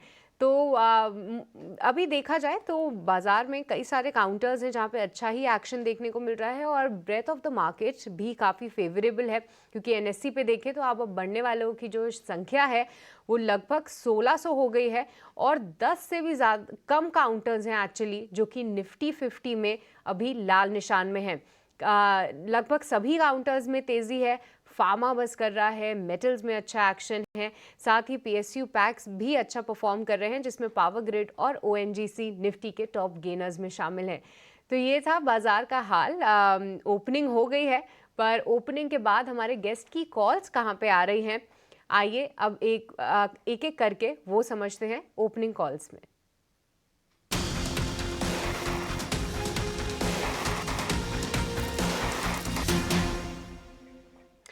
तो ओपनिंग ट्रेड में हमारे सभी एक्सपर्ट्स हमारे साथ मौजूद हैं एंड अंशुल आपसे शुरुआत करना चाहेंगे। एक तो पहले बधाइयाँ लीजिए जाइडस लाइव के लिए, क्योंकि डिम्पी जी हाईलाइट भी कर रहे थे कि आपकी पिक थी आज अपर सर्किट पे मौजूद है।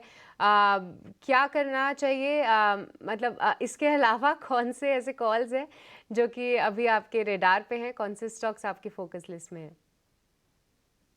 धन्यवाद सृष्टि जी। देखिए आईटीआई में ऑलरेडी ट्रैक्शन आना स्टार्ट हो गया, हम प्रीवियस मंथ हाई पे आ चुके हैं और सेल भी ठीक ठाक चल रहा है, ₹2.5 ऊपर है। सिमिलर सेक्टर में देखिए हिंद कॉपर में बढ़िया मोमेंटम आ रहा है, 3 दिन के हाईस और ऑलमोस्ट इनसाइड बार से ब्रेकआउट दिया है, ओपन लो की फॉर्मेशन है, तो यहाँ पे काफी अच्छा मूव आ सकता है, तो इसको बाई करके चलना चाहिए 389 में। डेरिवेटिव्स में ये बैन में है तो कैश में ही बाई करना चाहिए। 389 रुपीज में बाइंग बनेगा, 384 का स्टॉप लॉस रहेगा और इमीडिएट टारगेट जो रहेगा वो प्रीवियस मंथ का हाई रहेगा 401 रुपये 65 पैसे। और जैसे ही इस लेवल को क्रॉस करता है इसमें 540 तक की अप मूव बनेगी, तो पूरा स्ट्रक्चर फॉर्म हो रहा है। स्ट्रक्चर का टॉप 401.65 है, वही इमीडिएट टारगेट रहेगा।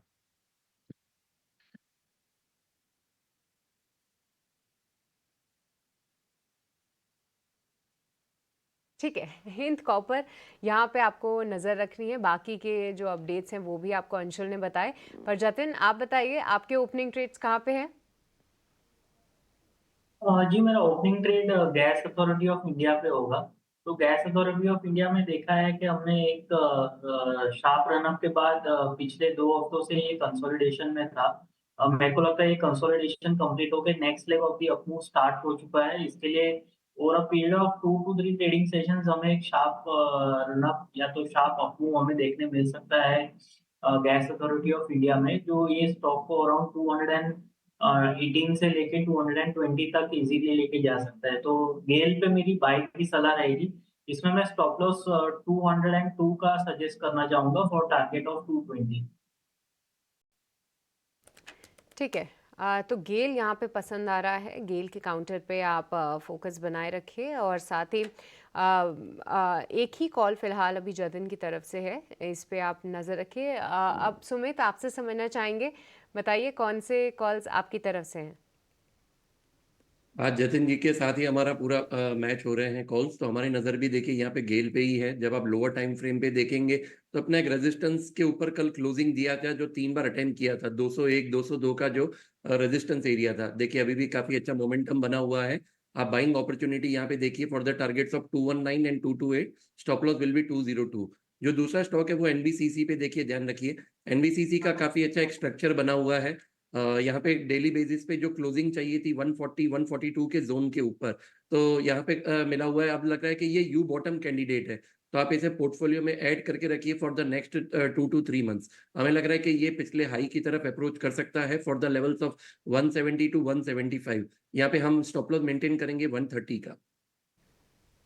ठीक है, एनबीसीसी कल हमने इसके बारे में चर्चा भी की थी और हमारे एक्सपर्ट से भी व्यू लिया था, क्योंकि कल ही काउंटर ने एक बार डिसाइसिवली 140 के ऊपर निकलने का अटेम्प्ट किया था। उसमें वो कोशिश करने के बाद सक्सेसफुल भी रहा।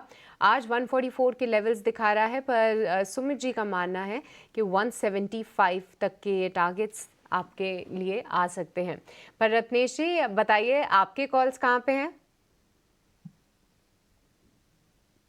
अब मुझे ऐसा लगता है जेएसडब्ल्यू इंफ्रा में बहुत अच्छा हमको पैटर्न का ब्रेकआउट देखने को मिल रहा है, तो जेएसडब्ल्यू इंफ्रा में होल्डिंग के हिसाब से यहाँ पे बाइंग करी जा सकती है। 260 रुपए का स्टॉप लॉस लगा ले, मुझे नियर टर्म में आते हुए 325 रुपए तक का टारगेट दिखाई देता है।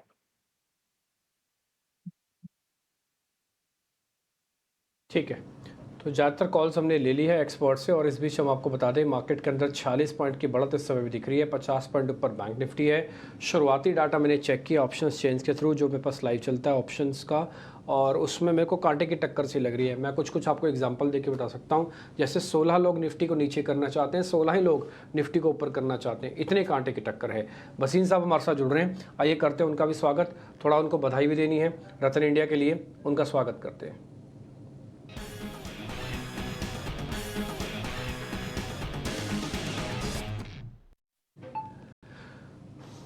भसीन साहब, पहले तो बहुत शुक्रिया, सैटरडे वाले दिन टाइम निकाला आपने हमारे लिए और आज आप हमारे साथ फिर से जुड़ रहे हैं। सर, आपको बधाई देनी थी। आजकल हम निफ्टी के बाद जो दूसरा शेयर पहले चेक कर रहे हैं ना, और रतन इंडिया चेक कर रहे हैं, 9.5 से आज करीब 14 रुपये हो गया है शेयर। सर, इसके लिए बहुत बहुत बधाई। निवेशकों को अच्छा प्रॉफिट मिला और आपने कहा था 18 से पहले मत बेचना। सर, यही बात अभी भी लागू है? 18 से पहले नहीं बेचना? गुड मॉर्निंग डिम्पी, आपको भी और सृष्टि को। अब आपका प्रॉफिट नजरिया है 50% गेन आ गया है, 50% एक हफ्ते में। कौन देता है ये? और शेयर बाजार नीचे है, तो आप 18 रुपए तो हमारा मिनिमम टारगेट है। आप अपना रिस्क प्रूडेंस करिए और जो आपको ठीक लगे वो करिए। हमने आपको गोल्ड माइन दे दी है। ईटी स्वदेश देखिए, डिम्पी को देखिए, सृष्टि को देखिए और संजीव बसिंह को, और पैसे ही पैसे हैं। दूसरा बता दूं, वेदांता भी आज न्यू ऑल टाइम हाई पे हो गया, 462 रुपए। ये मैंने आपको 250 रुपए में बड़ी जोर से कहा था कि 650 जाएगा। उस समय लोग बाग ट्रोल कर रहे थे। इसको कहते हैं शेयर बाजार, और आपके हाथ नहीं लगेंगे। अब जो कुछ पीएसयूज है, Engineers India, Ircon are headed to new highs and 20-30% above from them. तो आप सोच के रखिए क्या आपको लेना है और आपकी चेष्टा उसी में रहनी चाहिए। तो यस, थम्स अप टू जिन्होंने लिया है। नेल को भी बाय द वे आपको 200 हो गया है, सेल भी। ये सारे मेरी बाय कॉल्स थी। अभी भी इंजीनियर्स और इरकॉन पे बहुत बुलिश हूं। आज के लिए 3 पिक्स हैं, आप कहे तो मैं शुरू करूं। बिल्कुल बिल्कुल सर, वेट कर रहे हैं आपके पिक्स के लिए आज भी। बताइए सर। तो देखिए, सबसे पहले है एम्बेसी ऑफिस। मैंने पहले भी कहा ये 335-38 रुपए में एम्बेसी ऑफिस के पास 37 मिलियन स्क्वायर फुट है, और साथ में जिस तरह से ये एक्सपैंड कर रहा है, 5 मिलियन स्क्वायर फुट ये अभी अक्वायर कर रहा है साउथ में, और 8 मिलियन स्क्वायर फुट इसके पास अंडर कंस्ट्रक्शन है। और साथ में आपको पता है कि commercial rates are now at the highest. ये share is an unbelievable play. और Embassy group in expansion will now, अगर 22 तारीख को एनसीएलटी से मर्जर का भी आ जाए तो it will also be one of the largest share in India bull real estate. I think अगर रियल एस्टेट में आपको प्ले चाहिए तो embassy real estate, REIT, embassy office. मेरे लिए तो 450 का टारगेट है, लेकिन आप 420 तक का इजीली आपको पैसे बनेंगे। तो this is one of the best real estate player जिसमें अनबिलीवेबल। इनफैक्ट इसके पास आज की डेट में कमर्शियल स्पेस, जो रेंटल इनकम है वो डीएलएफ से ज्यादा होगी। तो आप अपने आप अंदाजा लगा सकते हैं क्या ये शेयर की वैल्यू है। दूसरा मेरा पिक होएगा Wipro. Wipro is unbelievable IT play. मुझे 700 का टारगेट दिखता है इस साल। आई नो बहुत दूर लगता है, लेकिन जिस तरह से माइक्रोसॉफ्ट में टाई अप है, माइक्रोसॉफ्ट का प्रेजेंस आ रहा है, डोंट बी अमेज्ड कि इसमें कोई बहुत बड़ी कॉर्पोरेट मूव आ जाए। Wipro is the best large cap IT stock to own, debt free. और आज की डेट में जिस तरह से माइक्रोसॉफ्ट की टाई अप्स हो रही है, I will not be amazed कि कोई ह्यूज डेवलपमेंट आ जाए। तो आप आज तो 486 का टारगेट है, लेकिन ये मेरे लिए 700 रुपए वाला शेयर है। And last but not least, AB capital. सारा एबी ग्रुप रियल री-रेट हो रहा है। अल्ट्राटेक, ग्रासिम, वोडाफोन पे पहले मैं कह चुका हूं 25 का टारगेट। एबी कैपिटल ने रिजल्ट्स एनबीएफसी में सबसे सुंदर, सबसे बढ़िया दिए हैं। It's a holding company of AIF, AMC and the real estate arm, और मुझे इसका भाव 275 दिखता है। तो ये तीनों शेयरों में आपके लिए निवेश की सजेशन है, Embassy, office, Wipro and AB capital. Calls Bhasin ji की तरफ से। भसीन जी, क्योंकि आज हम आपसे मार्केट खुलने के बाद कनेक्ट कर रहे हैं, रिजल्ट्स पे रिएक्शन आ चुके हैं, पर आपसे एनालिसिस चाहेंगे कुछ सिलेक्टेड रिजल्ट्स का हमारे अगले सेगमेंट रिजल्ट एक्सपर्ट में।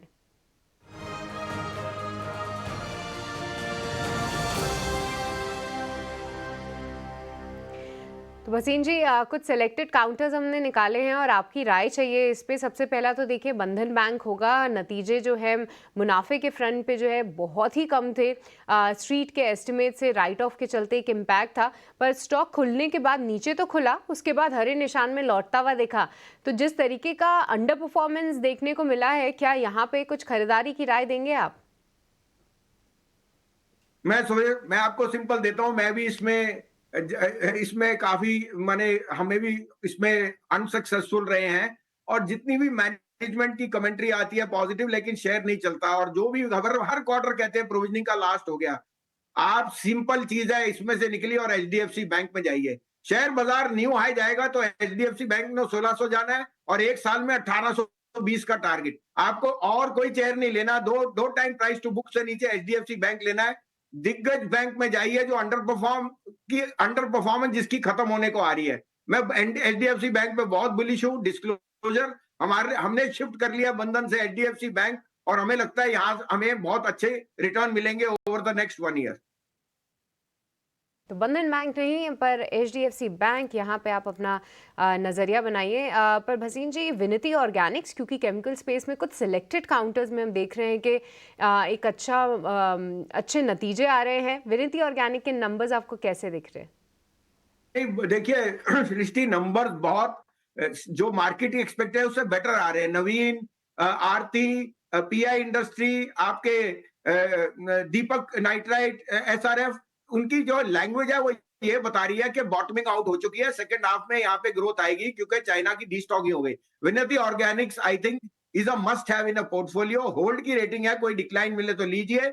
आपको एक बास्केट बनानी चाहिए, दीपक नाइट्राइट, पीआई इंडस्ट्री, नवीन फ्लोरो और एसआरएफ, इनमें 5 शेयरों में आप इन्वेस्ट कीजिए एज अ सिप। ठीक है, तो सिप करनी है कुछ सेलेक्टेड केमिकल काउंटर्स में। भसीन जी, शोभा पे क्या नज़रिया है? क्योंकि देखिए नतीजे इस बार तो थोड़े मार्जिन्स में कॉन्ट्रैक्शन रही, पर पिछले 1 साल में स्टॉक ने 250% का रिटर्न ऑलरेडी दे दिया है। आज भी देखिए एक रिएक्शन था, पर आपके बात करते करते ही फिर से हरे निशान में आ गया। ये आउट परफॉर्मेंस शोभा में बरकरार रहेगा? बिल्कुल, देखिए real estate is going through the roof, लेकिन सृष्टि जी इनकी वैल्यूएशंस कंफर्ट नहीं है, ना गोदरेज की, ना डीएलएफ, ना शोभा। 2 नाम आपको कह दिए, इंडिया बुल रियल एस्टेट 250 का टारगेट और 450 का टारगेट एम्बेसी ऑफिस। आप उसमें पैसा डालिए, इनमें प्रॉफिट लीजिए। तो रियल एस्टेट में अगर आपको प्ले करना है तो 2 टॉप कॉल्स भसीन जी की तरफ से। भसीन जी, आखिरी में जी एंटरटेनमेंट पे भी राय दीजिए। कैसे दिख रहे हैं इस बार आपको जी एंटरटेनमेंट के नतीजे? क्योंकि मार्केट ने फाइनली कई दिनों के बाद एक अच्छी तेज़ी हमने इस काउंटर में आती हुई देखी, पर जहां 140 के भाव हैं, क्या वैल्यूएशंस यहाँ पे अट्रैक्टिव साबित हो रहे हैं? नहीं, आई थिंक जो भी आपको रैली मिले इसमें से निकल जाइए, क्योंकि ये 3.5% स्टेक होल्ड करके ये मिस्टर जो जी के जो प्रमोटर्स हैं उन्होंने सारी कंपनी का डुबा दिया है। तो I would suggest strongly get out of G, get into any share. आप आरबीएल बैंक लीजिए, आप अशोक लीलैंड लीजिए, आप वेदांता लीजिए और जी से निकल लीजिए। एक बारी करवा घूंटा पी के निकल जाइए। जी का फ्यूचर बहुत ब्लीक है मेरे हिसाब से।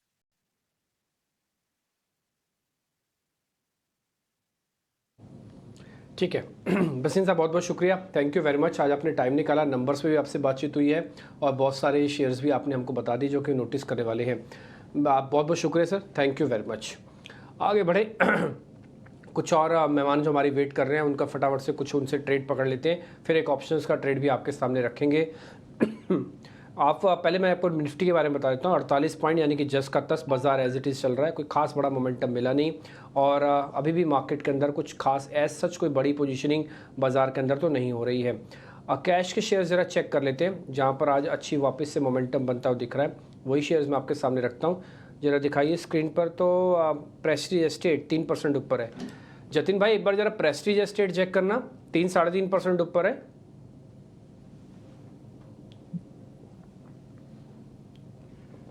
देखिए प्रेस्टीज एस्टेट की मैं बात करूँ तो एक अपट्रेंड में है और रिसेंटली हमने देखा है कि एक सिमेट्रिकल ट्रायंगल पैटर्न में से ब्रेकआउट दिया है। As a disclosure we had suggested this stock to our clients. हमें लगता है, लेकिन हमने इसमें प्रॉफिट्स बुक करवा लिए है। आज के ट्रेडिंग सेशन में हमने देखा है कि जो कल का बाइंग कैंडल था उसके ऊपर आज फिर से फॉलो थ्रू बाइंग इंटरेस्ट देखने मिल रहा है। तो मेरे को लगता है कहीं ना कहीं जो अप ट्रेंड है वो जारी रहेगी। ऊपर में मेरे को लगता है कि 1700 तक के लेवल इसमें देखने मिल सकते हैं। इसके लिए एक ट्रायंगल पैटर्न का ब्रेकआउट है और मेरे को लगता है कि फॉलो थ्रू बाइंग भी इंटरेस्ट इसमें दिख रहा है। तो ट्रेंड तो फिलहाल पॉजिटिव है और 1700 तक के लेवल्स हमें स्टॉक में देखने मिल सकते हैं। ठीक है, 1700 तक के लेवल्स आपको देखने को मिल सकते हैं। लगाइए बैंक बाय के स्टैंप इस पे। प्रेस्टीज एस्टेट प्रोड्यूसर साहब, स्टैंप बिना लगाएंगे ना तो फिर पास नहीं करेंगे हम इसको, ऑडिट में गिरा देंगे, क्योंकि लिखतम और वक्तम दोनों होना चाहिए। बाय के स्टैंप लगाओ। ठीक, अंशुल जैन एक बार ज़रा HFCL आप चेक करो तो 101 पे चल रहा है, ये शेयर भी बढ़िया चल सकता है। देखिए डिम्पी जी, HFCL में बहुत बड़ा बेस बना था मंथली चार्ट पे। लगभग ये 2021 से बना था, तो 24-25 महीने का बेस ब्रेकआउट है, और उसके ब्रेकआउट के बाद 2 महीने 3 महीने से कंसोलिडेट कर रहा है। तो बेस ऑन बेस पैटर्न है, इसमें बड़ी अपमूव आएगी 175 रुपए के आसपास तक की। बाई इसको करना है ब्रेकआउट के बाद। ब्रेकआउट है 106 रुपए के ऊपर, तो प्रीएम्प्टिव बाई करना है तो यहाँ कर सकते हैं। इक्वली गुड है, 106 के ऊपर मोमेंटम बनना स्टार्ट होगा। 135 पहला रेजिस्टेंस आएगा फिबोनाची एक्सटेंशन का, और 175 इस ब्रेकआउट का टारगेट होगा। लगभग 28 महीने का ब्रेकआउट है, 2 से ढाई महीने में टारगेट अचीव कर लेगा।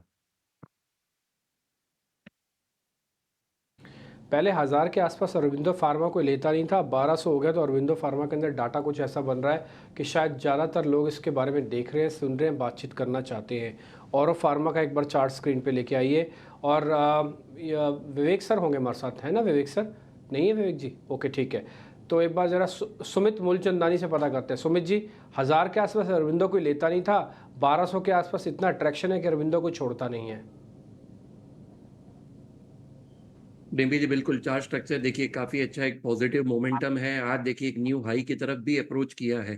तो बिल्कुल जिनके पास ऑलरेडी होल्डिंग है, आप यहाँ पे बने रहिए with the stop loss of 1150। हमें लग रहा है कि स्टॉक यहाँ पे भी और अपसाइड में जा सकता है। जो पहला टारगेट हम एक्सपेक्ट कर रहे हैं दैट इज अराउंड 1260, जो करीबन यहाँ से 5% का अपसाइड है। 1260 के ऊपर से अगर सस्टेन करता है तो 1310 का टारगेट भी अचीव हो सकता है। रत्नेश जी, आज ऑप्शंस के अंदर जो काम हो रहा है ना, उसमें किसी तरह की सर्किट वर्किट की कोई प्रॉब्लम है नहीं उसके अंदर, है ना? तो आप मेरे को कोई बता सकते हो ऑप्शंस का ट्रेड, कोई भी ऑप्शन आपने देखी हो? एक्चुअली मेरे को थोड़ा निफ्टी के अंदर लग रहा है, अगर किसी को लेना हो तो छोटा मोटा निफ्टी की एक 22,500 वाली कॉल है। ये एक बार चेक करना, अगर आपको ये ठीक लगती है तो 123 रुपये की चल रही है। ये 23 की 23 मई की डेरिवेटिव एक्सपायरी है।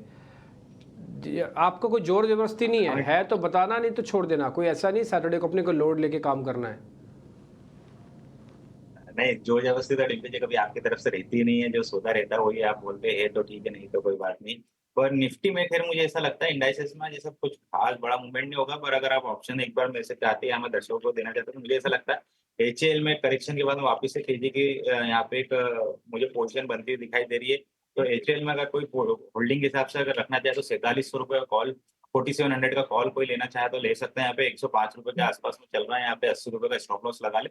मुझे ऐसा लगता है 150 रुपए के टारगेट आ सकते हैं इस स्ट्राइक में। 120-22 पे भी चल रही है, 80 का आप स्टॉप लॉस दे रहे हो, 150 का टारगेट दे रहे हो सर। रेशियो 1:1 हो गई, ठीक है। तो चल तो सकता है, प्रोबेबिलिटी तो है थोड़ी बहुत इसके चलने की। तो देखते हैं, अगर आपको इसमें ट्रेड समझ में आता हो तो लेना, नहीं तो कोई जोर जबरदस्ती नहीं, हमने सिर्फ पता किया है। अच्छा, एक बात इस पता करने में ये तो पता लग गया कि अंशु कम से कम रत्नेश जी इतने बेरिश नहीं है अभी मार्केट के अंदर, कोई वैसी कोई दिक्कत नहीं है, ठीक है जी। तो ये कुछ एक पॉइंट्स हैं जो आप अपनी स्क्रीन पर इस समय देख पा रहे हैं। हाँ, कुछ कहना चाह रहे हो रत्नेश जी, बताइए ना। हाँ डिम्पी जी, प्राइस टिक कराना चाहूंगा। 120 नहीं 105 रुपए चल रहा है। अच्छा, एक क्या लगाना है उसको? सर 121 की चल रही है सर, हमने सामने लगा दी है। ये है 22,500 वाली 4700 सामने का लगी हुई है कॉल सर, 23 मई की। नहीं, 4700 का 22,500 कॉल। सर, गलत देख लिया लगता है आपने कोई कॉल। नहीं HL डिम्पी जी, थोड़ा सा हाँ ठीक, कंफ्यूजन हुआ है सुनने में। मैंने ओके निफ्टी का ओके नहीं ओके बोला ओके, था, मैंने HL का बोला था, हिंदुस्तान एरोनॉटिक। ओके ओके ठीक है सर, डन है। तो मेरे से थोड़ा सुनने में आज कन्फ्यूजन हो गया पहली बार, कोई बात नहीं सर। HUL की आपकी कॉल हम ये देख लेंगे। इसके अंदर आप ही कह रहे हैं कि इसके अंदर थोड़ी बहुत पोजीशनिंग ली जा सकती है। एक ऑप्शंस का ट्रेड है। एक बार वापस से बताओ फिर सर लेवल्स, मेरे से भी नहीं नोट हुए, मैं नोट करके रखता हूँ ना। बताओ सर, लेवल्स बताओ, स्ट्राइक भी बताओ, लेवल भी बताओ। सर HL का 4700 का कॉल, 105 रुपए के आसपास में 80 का स्टॉप लॉस और 150 का टारगेट। ठीक है जी। 4700 की कॉल 105 पे मिलेगी, 150 रुपये का टारगेट है, 80 रुपये का स्टॉप लॉस है, डन। तो ये एक आपको हिंदुस्तान एरोनॉटिकल्स के कॉल्स के बारे में पूरी जानकारी मिल गई है। निफ्टी बैंक निफ्टी को फिलहाल अभी छोड़ देते हैं, 120 122 पे चल रहा है, ठीक है। आगे बढ़ें, कुछ और शेयर ढूंढे। ये टाटा केमिकल्स को क्या हो गया जो चिपक ही गया है 1085 पे? 1000 रुपये का शेयर है, 10 रुपये नहीं हिलता। रत्नेश जी, चलेगा या नहीं चलेगा ये? टाटा केमिकल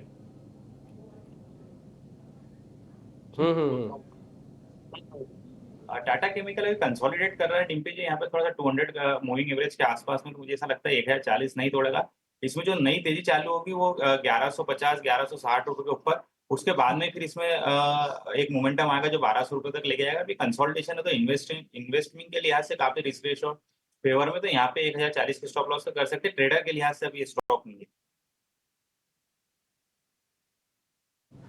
ठीक है, डन रत्नेश जी। एक छोटे से ब्रेक का वक्त हो गया है, बस एक छोटा सा ब्रेक ले लेते हैं। ब्रेक के बाद वापस लौटेंगे, थोड़ी देर का टाइम रह गया, सिर्फ 15 मिनट का बाजार है, उसके बाद फिर से छुट्टी हो जाएगी, ब्रेक हो जाएगा एक छोटा सा। तो जिन्होंने चाय सुबह सुबह नहीं पी रहे, कृपा करके चाय पी लीजिए। अब आप ऑफिस में होते हैं, हम सब आपको पिलाते, अब आप अपने अपनी जगह पर बैठे तो अपने आप खुद व्यवस्था कर लीजिएगा। छोटे से ब्रेक के बाद लौट रहे हैं।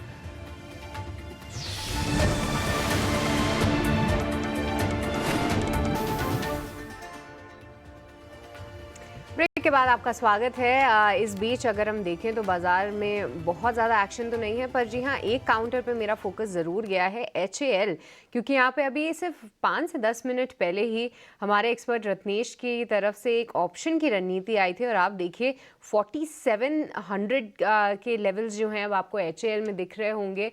तो ऑप्शंस में भी उम्मीद है कि थोड़े बहुत पैसे तो आपके बने ही होंगे। अभी रत्नेश के टारगेट्स शायद हो सकता है कि आना बाकी हो, पर लगभग 4% की तेज़ी जो है ये काउंटर दिखा रहा है और इनकी कॉल के बाद ही देखिए एकाएक इसने रफ्तार भी पकड़ी है। रत्नेश, कॉल में कोई टिक आए हैं क्या? जो आपने कॉल दी थी, क्या उसका कोई प्राइस बढ़ता हुआ दिखा है?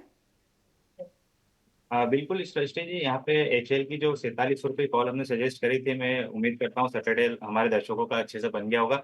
139 रुपए के आसपास में यहाँ पे ट्रेड कर रहा है ये, तो जो मेरा टारगेट 150 रुपए था उससे 10 रुपए दूर है, 142-43 हो गया है। तो यहाँ पे जरूर मैं थोड़ा सा यहाँ पे पार्शियली मुनाफा बांध के 120 रुपए का स्टॉप लॉस लगा के ट्रेड करने की सलाह दूंगा।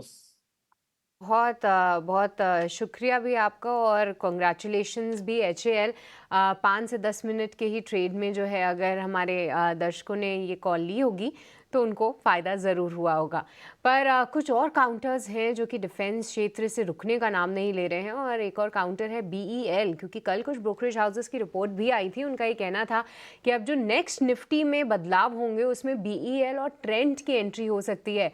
हम देख ही रहे थे कि BEL काफ़ी स्ट्रॉन्ग कैंडिडेट है, हमारे कई सारे एक्सपर्ट्स अवनी से लेके और भी एक्सपर्ट्स के रेडार पे काउंटर रहा है। पर एक बार अंशुल आपसे समझना चाहेंगे, BEL आज फिर से 3% की तेज़ी दिखा रहा है, 250 के ऊपर डिसाइसिवली निकला है। कौन से लेवल्स यहाँ पे ध्यान रखें? देखिए सृष्टि जी, इसमें 5 हफ्ते का बेस ब्रेकआउट आया है 243 पे, जिसका मिनिमम टारगेट 264 265 बनता है। 257 हम ऑलरेडी आ चुके हैं और 5 अपडेज हो चुके हैं, तो यहाँ से 265 तक ये स्टॉक जाएगा। वहाँ पे हल्की सी कंसोलिडेशन और प्रॉफिट बुकिंग स्टार्ट होगी, तो अगर आपके पास है तो 265 तक के लिए होल्ड करना चाहिए। फ्रेश बाइंग के लिए अब रिस्क रिवॉर्ड मैच नहीं कर रहा है तो अवॉइड की लिस्ट में रहेगा, बट अगर है तो 265 तक के लिए होल्ड करना चाहिए। ठीक है, तो फ्रेश बाय के लिए यहाँ पे रिस्क रिवॉर्ड फेवरेबल नहीं है, हम क्योंकि HAL की बात कर ही रहे थे और क्योंकि एक ऑप्शन का ट्रेड था।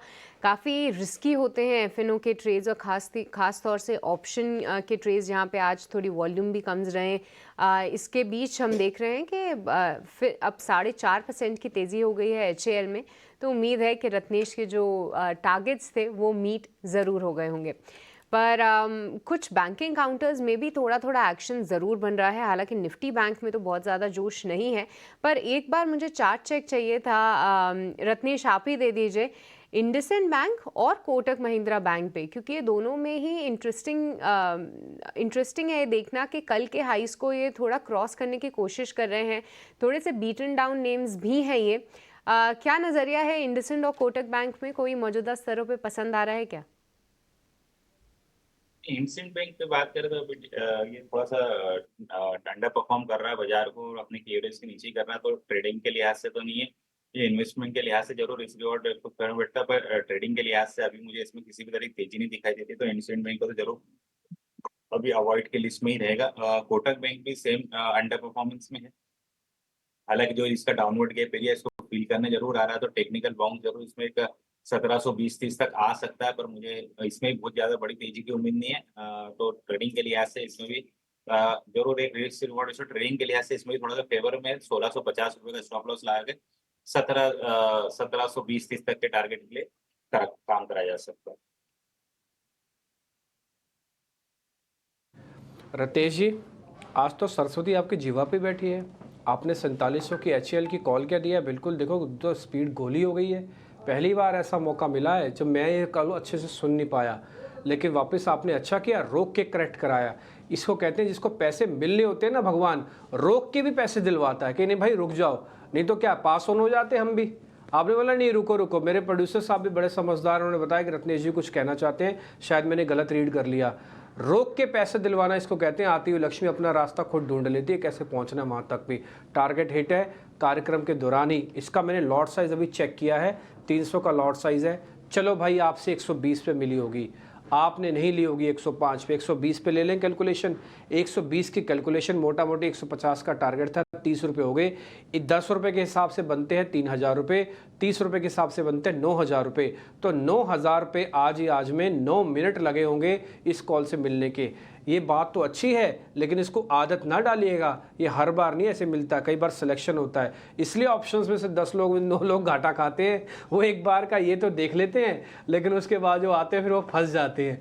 तो इसलिए ऐसी आदत ना डालें। और रतेश जी, हमें भी ऐसी आदत मत डलवाओ आप कि हमें बार बार ये 30-30 हज़ार रुपये, 9-9 हज़ार रुपये 9-9 मिनट में, ऐसी आदत मत डलवाओ। ये लत लग गई ना तो फिर हमसे छूटेगी नहीं। थोड़ा धीरे धीरे चलाओ शेयर को, आराम आराम से। बहुत ही बढ़िया, शानदार HCL की कॉल। मेरे को बोला आज का सैटरडे का HCL की कॉल के नाम ही है, ये तो इसके नाम ही हो गया। आप सामने रेट देखो ना, क्या ज़ोरदार मूवमेंट है, शॉर्ट कवरिंग के बेसिस पर चल रहा, 5% का ओवर शेडिंग है। ये तो तब हालत है। अच्छा, ये और अच्छा समझदारी वाला आपने काम किया कि आपने ऑप्शंस का ट्रेड दिलवाया, क्योंकि फ्यूचर में तो 5% का सर्किट है। दिखाना एक बार ज़रा कैश दिखाना, इसका 5% हो गया क्या? अगर कैश दिखाओ तो 5% होगा तो सर्किट लगेगा इसमें, फिर ये कॉल भी नहीं बढ़ेगी, कॉल रुक जाएगी उस समय के बाद। अगर इसका 5% लग गया सर्किट तो फिर कॉल में भी काम बंद हो जाएगा। नहीं, अभी 4.26 चल रहा है तो भी है थोड़े बहुत गुंजाइश। सब बुक कर लो भाई, क्योंकि 5% का तो सर्किट ही है, उसके बाद रुक जाएगा ये शेयर। ठीक है जी। अंशुल जी, आपका ITI कैसे चल रहा है? ITI सेल दोनों ठीक चल रहे हैं। ITI प्रीवियस मंथ हाई के आसपास थोड़ा सा अटका है। जैसे प्रीवियस मंथ हाई 319 निकलेगा, टारगेट की तरफ आराम से चल जाएगा स्टॉक। सेल जरूर 171.15 का हाई बनाया है। ठीक है, ये एमटार भी बहुत बढ़िया चल रहा है जतिन आपका। जतिन, एमटार 2020 का हो गया, आज तो बढ़िया गैप के साथ भी खोला, अभी भी ठीक है ये। इसका टारगेट क्या दोगे आप? एमटार एक बार लगाना, MTAR लिखना आ जाएगा, यस ये बुलाई। देखिए एमटार में डेफिनेटली एक ट्रेंड रिवर्सल है। डाउन ट्रेंड में था वो, अभी मेरे को लगता है कंसोलिडेशन का ऊपर की तरफ ब्रेकआउट हुआ है। जो टारगेट्स है वो 2150 और 2300 के हैं। मेरे को लगता है कि ये कुछ एक आध 2 हफ्ते में आ जाने चाहिए। तो मेरे को लगता है एक स्ट्रॉन्ग रिवर्सल है डेली चार्ट्स के ऊपर, कंसोलिडेशन का ब्रेकआउट है। तो मेरे को लगता है कि एक next leg of the up move start हो गया है। ओके ठीक है, फिर 2000 रुपये तक के अभी 200 रुपये अभी और चल सकता है, 2200-2300 तक आएगा। और ये आपका कंबाइंड वेंचर है एक्चुअली में। आज सुमित मूलचंदानी का भी एमटार था और उनके टारगेट तो 2400 प्लस के हैं। आप भी कह रहे हो 2200 तो आएगा ही आएगा, थोड़ा होल्ड करो, बढ़िया शेयर चलता है। आज वॉल्यूम उतना भी ख़राब नहीं है, इसके अंदर आप देख रहे हो कि वॉल्यूम जो आया हुआ है वो 17,000 शेयरों का वॉल्यूम आपको दिख रहा होगा स्क्रीन पर। अच्छा, एक और चीज़ सुमित जी, ये 48,200 को स्पॉट और 48,400 का बैंक निफ्टी हो जाएगा आज में। अभी ब्रेक होगा 8 मिनट के बाद, तो 1 घंटे का छुट्टी लगेगी। एक बार जरा चेक करना, आज में हो जाएगा 48,200 स्पॉट और 48,400 फ्यूचर बैंक निफ्टी के हो जाएंगे। थोड़ा सा मुश्किल लग रहा है। देखिए, सुबह ही अंशुल जी ने बोला था कि थोड़ा सा consolidation to mild negative might भी मार्केट रह सकता है, तो लगता नहीं है कि आज, क्योंकि मैं कब से ट्रैक कर रहा हूँ। देखिए, कोटक बैंक हो गया या फिर एक्सिस बैंक हो गया, almost flat to negative response कर रहे हैं। तो अगर थोड़ा सा भी यहाँ पे ब्रेकआउट आ रहा है कोई भी 1-2 स्टॉक में भी, तो माइट बी पॉसिबल, अदरवाइज आज का दिन फ्लैट ही रहेगा। तो आज का दिन जो है कोटक महिंद्रा बैंक फ्लैट ही रहने की उम्मीद है। बहुत ज़्यादा अपमूव तो यहाँ पे हम नहीं देख रहे हैं, पर इस बीच डिलीवरी का काउंटर कमज़ोर नतीजों के बाद जो है 2% से ज़्यादा टूटता हुआ नज़र आया है, क्योंकि हमने देखा कि जस्ट पिछले क्वार्टर में ही कंपनी ने 12 से 13 करोड़ का प्रॉफिट दर्ज किया था। अब फिर से जो है वो लॉस में आई है कंपनी। लगभग 68 करोड़ का फिर से लॉस हुआ है और अब देखते ही देखते 2.5% की यहाँ पे कमज़ोरी है। एक बार रत्नेश इसका चार्ट चेक देंगे कि डिलीवरी और कितना कमज़ोर हो सकता है।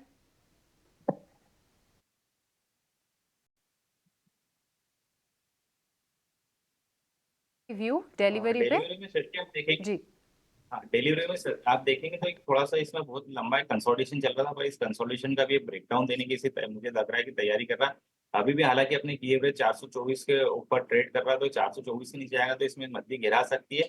पर हालांकि तेजी की इसमें मेरी कोई अभी किसी तरह की सलाह नहीं, जब तक कि 480 के ऊपर नहीं निकलता है। किसी के पास में अगर ले रखा भी कोई है तो 424 का एक स्टॉप लॉस लगा, उसके नीचे अगर जाता है तो अपना लॉस इसमें जरूर इसमें एक बार बुक करने की मेरी सलाह रहेगी।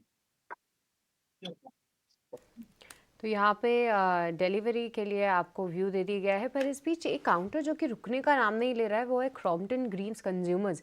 हमने कल भी इसके बारे में चर्चा की थी और कई सारे एक्सपर्ट्स के रेडार पे भी था। कल 15% का तेज़ी थी और आज फिर से ही ओपनिंग के बाद आप देखिए 3% से ज़्यादा का उछाल ये दिखा रहा है। एक बार सुमित इस पे आप राय दे पाएंगे कि और कितना चल सकता है क्रॉम्पटन ग्रीन्स कंज्यूमर्स, कोई बड़े टारगेट्स जो कि लॉन्ग टर्म चार्ट पे दिख रहे हो? देखिए हमने ऑलरेडी ये स्टॉक को सजेशन दिया था at the levels of 338 for the target of 430। तो आप देखेंगे तो almost near to the target है। तो यहाँ पे थोड़ा बहुत आप प्रॉफिट बुकिंग कीजिए, अदरवाइज वीकली में चार्ट अभी भी बहुत ही पॉजिटिव है। 430 के अगर ये ऊपर जाता है तो हमें लग रहा है कि पिछले हाई की तरफ अप्रोच करेगा, that is the levels of 500। तो पार्शियल प्रॉफिट बुकिंग कीजिए। अगर किसी ने 100 क्वांटिटी ली है तो यहाँ पे 20 से 25 क्वांटिटी आप बुक कीजिए, that will be better. Otherwise यहाँ पे आप ट्रेंड को अभी भी राइड कर सकते हैं। वाह सुमित, आपको भी कॉन्ग्रेचुलेशंस। ये काफ़ी निचले स्तरों पे आपकी रिकमेंडेशन इस पे आ रही थी और 430 के टारगेट्स तो हैं ही, पर 404 यहाँ पे आप पार्शियल प्रॉफिट की सलाह दे रहे हैं। बहुत बढ़िया कॉल इस काउंटर पे आपकी तरफ से।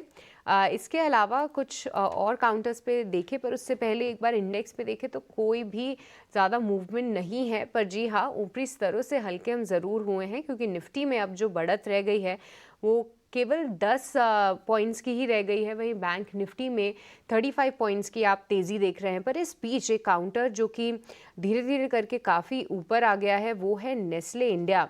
2.5% की यहाँ पे तेज़ी है और इससे जुड़ी एक खबर भी है कि शेयर होल्डर्स ने नेस्ले इंडिया का जो प्रपोजल था कि रॉयल्टी फीस को बढ़ा दिया जाए उसको खारिज कर दिया गया है। इस खबर का पूरा विश्लेषण करने की कोशिश करेंगे, पर 2.5% की तेज़ी एक बार टेक्निकल फ्रंट पे अंशुल आपसे समझना चाहेंगे, कैसे देख रहे हैं आप Nestle India?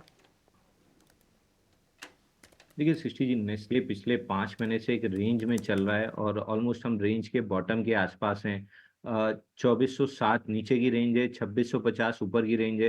Lower end of the range पे परसों के सेशन में हैमर बना था और कल इनसाइड बार थी, जिससे आज ब्रेकआउट आ रहा है। तो ये स्टॉक 2550 जो स्विंग हाई है वहां तक जाएगा और इसके ऊपर रेंज हाई 2650 तक जाएगा। न्यूज़ ऑलरेडी पॉजिटिव है और स्टॉक भी रिएक्शन पॉजिटिवली दे रहा है, तो यहाँ से बाई करके चल सकते हैं 2550 और उसके ऊपर 2650 तक के टारगेट के लिए। ठीक है। तो पहले चरण का जो है टेस्टिंग वो हो रही है एक्सचेंजेस में।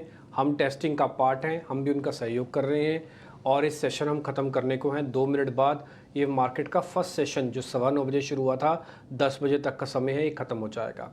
फिर जो सेशन है मार्केट का वो 11:30 बजे से शुरू होगा। वो 11:30 बजे से शुरू होगा, 12:30 बजे तक जाएगा। ठीक, तो आपको 1 घंटे का सेशन में ये मिलेगा, पौने घंटे का सेशन ये मिला है, तो आप वैसे ही ट्रेड लीजिएगा। ठीक है, जो 11:30 बजे सेशन शुरू होगा ना, उससे 5-10 मिनट पहले, जैसे 15 मिनट पहले जैसे हम यहाँ से शुरू कर देते हैं ना, प्री ओपनिंग टिक्स आते हैं, जैसे टिक वहाँ पे भी आपको आना शुरू होंगे। फिर फ्रीज होएगा, फिर सेशन ओपन होएगा 1 घंटे के लिए। तो 12:30 कुल मिला के सभी का सेशन खत्म हो जाएगा। 12:50 का जो टाइमिंग है वो टाइमिंग टिपिकली एडजस्टमेंट टाइमिंग होता है। जैसे 3:30 बजे बाजार बंद हो जाता है ना, तो 3:45 मिनट पे खुलता है। जिनके पाइपलाइन में सौदे रह गए उन सबको 0-0 करता है, फिर बाद में फाइनल कोट फेंक देता है। तो ऐसे ही वो बाद में करेगा।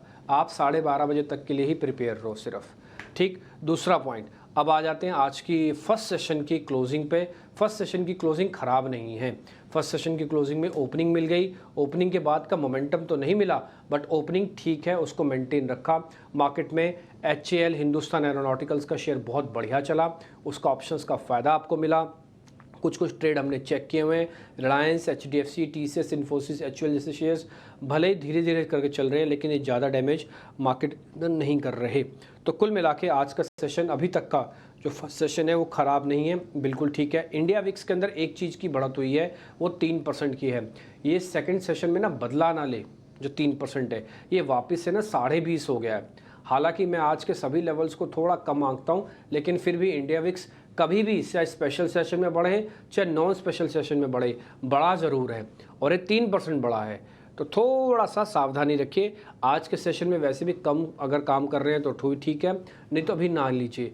सोमवार का सोमवार एक बार चेक कर लेना वोटिंग परसेंटेज वगैरह कैसे गिरता है, और फिर आपको थोड़ा US मार्केट्स का भी आइडिया लग जाएगा उस दिन। तो अभी थोड़ा रुक जाइए, आराम से काम कीजिएगा। 18 सेकंड बाद फर्स्ट फेज़ ख़त्म हो जाएगा, उसके बाद हम फिर सेकंड फेज़ की तैयारी करेंगे। जतिन केडिया, सुमित मूलचंदानी, अंशुल जैन और साथ ही रत्नेश जी, जरा एक बार स्क्रीन पे दिखाना अगर हैं तो। सर आप सब फर्स्ट सेशन सेकंड सेशन में आना चाहोगे? सुमित जी आप आ रहे हो सेकंड सेशन में? जी बिल्कुल डिम्पी जी। ठीक है, तो बोल रहे हो तो आना पड़ेगा आपको, ऐसे आप कह नहीं सकते। अंशुल जैन आप आओगे सेकंड सेशन में? सर आपका आदेश होगा तो उसको पालन करना ही पड़ेगा। अरे नहीं सर, हमारा आदेश नहीं है, हमारा तो प्यार है। आप आना चाहो तो मोस्ट वेलकम, अगर आपका कोई काम होगा तो कोई बात नहीं। रत्नेश जी आप आओगे सेकंड सेशन में? हम तो देखे बैठे ही हैं, आप भी आ जाओ। ओ रत्नेश जी से बात नहीं भाई। जतिन भाई काम तो नहीं है आपको कोई? अगर काम है तो कोई बात नहीं, कोई जोर जबरदस्ती नहीं है, हमारा प्यार है, हम चाहते हैं आप सेकंड सेशन में भी आ जाओ। आओगे तो ठीक है, कोई बात नहीं तो फिर कभी होगी इस दिन और मुलाकात। मैं ज़रूर आना चाहता, लेकिन एक ऑलरेडी दूसरे चैनल पे शो ऑलरेडी है, इसके लिए सॉरी मैं आगे ज्वाइन नहीं कर। अच्छा, अरे कोई बात नहीं सर, कोई बात नहीं, आप अपना काम देखिए। हम भी तो इसी इंडस्ट्री का पार्ट है ना। जैसे आप हमारे पास आ गए आज, पहले आप फिर जाइए दूसरे पे, कोई दिक्कत थोड़ी ना। जल्दी आपसे वापस मुलाकात होगी। बहुत बहुत शुक्रिया सुमित जी, अंशुल जी। मैं आपको बता दूंगा कि आपको आना कि नहीं आना, मेरे को पता आपकी व्यस्तता, आप मेरी शर्म करके हाँ तो बोल रहे हो, लेकिन मन ही मन सोच रहे हो कि कहाँ फंसा दी डिम्पी जी ने। कोई बात नहीं सर, ठीक है जी। छोटा सा ब्रेक के बाद इस सेशन को हम खत्म कर रहे हैं। नेक्स्ट सेशन के लिए वापस आपसे जुड़ेंगे। मेरे को सृष्टि को फिलहाल के लिए इजाज़त दे सकते हैं आप।